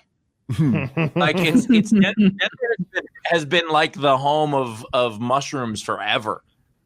Hey, where are mushrooms? Dude, I talked to that's funny you say that because just 2 days ago, I was talking to my cousin, who obviously lives here, and I was like, dude, we want to find like a really cool, like semi-difficult hiking trail to take. And my cousin was like, oh, dude, I know a guy who knows the best areas in Colorado Springs. And this motherfucker took us like a guided tour through the most difficult hike I've ever done. And it turns out that he shows up with his dog and in a tie-dye shirt. And the whole time he's talking about how he's majored in like mycology, like mushroom studies. And so every time he sees a mushroom, he's like going over to the side being like, oh dude, we could like fry this up, or like, oh, here's one of the ones that we could like cut up and like trip on. It was like, I kind of wanted someone to just tell me where to go. more than the whole like drug lecture. Oh, the same way on a bunch of shrooms, man. Damn, you have to, bro. It's like, yeah, but do we go left or right here? Now in LA, because you could just get pot delivered to you. It's it's the same as like ordering a pizza, and dude, it's fucking the idea of like what's gone is having to talk to some guy trying to sell you pot for an hour. Like what's gone from that is like where you have to discuss like what the real meaning of this album is. You know what's gone from that also is having to pretend that you're friends with your drug dealer. Yep. It's like, oh man, yeah, I guess I'd love to watch an episode of something with you, man. Hey, you want to smoke some of your stuff together? No. It was always the worst. No, I want to go home. I always had the worst drug dealers. Oh, they were the worst. That one guy, I'd go to his house and we'd be down in his basement where he had all of his plants, and all these degenerates would be hanging around to get free weed, pretending like they're his friends. And I just want to buy and leave. And they're just all such losers. They're just the worst kinds of people. That's where I had that conversation where we're out back, like smoking a cigarette. And I'm like, someone brought up methamphetamine, like randomly. And I was like, hey, meth, not even once. Am I right? And they went, well, I've tried it a few times. And I was like, fuck. And the other guy goes, yeah, I like to get a little crispy every now and then. And I was just like, a little crispy. Well, it's my cue to fucking run away. So you need a spiel, Kyle. I'm more into. You need to hit your drug dealer and be like, I need 1 ounce, Alaskan Purple Dragon Slayer. Faster is better. You would expect that to be a thing, but you can't do it that same way. Treat him like a barber. Yeah. Go ahead, Kyle. Sorry. He would be like, I tell him what I wanted, and he'd be like, all right, let me go bag it up. And it'd take him like 20 minutes while he had a whole conversation with me, telling me stories, depressing stories. He never had bags. He always had to like make these bootleg bags out of like plastic wrap and a soldering gun. And like I'm not even kidding. Oh shit! Did he ever use the cellophane off of a cigarette container and then solder that? I would buy in such quantities that wouldn't work. But I have purchased weed where it was in the cellophane of a cigarette, like the cellophane that comes off of a packet of cigarettes, and then they put it in there, roll up, and then melt the top, and it's just like, this is some ghetto shit, boys. They just give it to him in like a Kroger shopping bag. Yeah, I buy at least an ounce at a time. Like if I'm I buying remember less, I was in a college drought of needing it or wanting some pot when I was like a sophomore in college, and it was like, who am I going to go to? And someone was like, hey, this guy, he kind of is weird, but he'll do. And I was like, all right. So I went over there and I was going to buy some, and this happened like twice. And this guy would like pillory you with offers of playing Street Fighter the entire time. You were just trying to buy drugs and go home. And so I would have to play him in Street Fighter in 2 or 3 fights and get absolutely manhandled by him because I didn't know the buttons. I didn't know how to play Street Fighter. But every time you go over there, you sit down, and before he goes to grab the goods, he wants to fucking play Street Fighter. And so you play a couple games of Street Fighter with him, you get railroaded, and you just have to be like, all right, man, well, can I just have the weed now? Like, that's what they should have done. Get that for me? As anti-drug commercials, fuck this whole like, oh, and then you play with your gun and accidentally shoot yourself. Oh, your dog talks. They should have just been like, look at the fucking degenerate you're gonna have to talk to for the next 2 hours. Yeah. Like, if you buy drugs, you're gonna have to go to this guy's house. Like, that's the best anti-drug commercial you could possibly do. That is a real good one. It's like, it would just be a photo of a white guy with dreadlocks and a tie-dye shirt and black sweatpants on. It would be, do you want to talk to him for 2 hours? Then don't do drugs.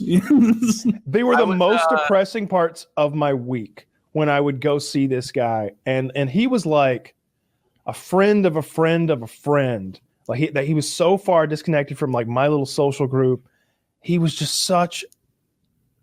All right. Usually when you call somebody a loser, what you mean is like they're bad at life, and they like through things they've done to themselves. This guy had loserdom thrust upon him though, like through a series of unfortunate events.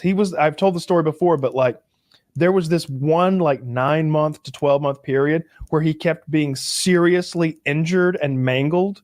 Like while just trying to work a job and provide for a family. That's what had driven him to selling marijuana and driving a long haul truck.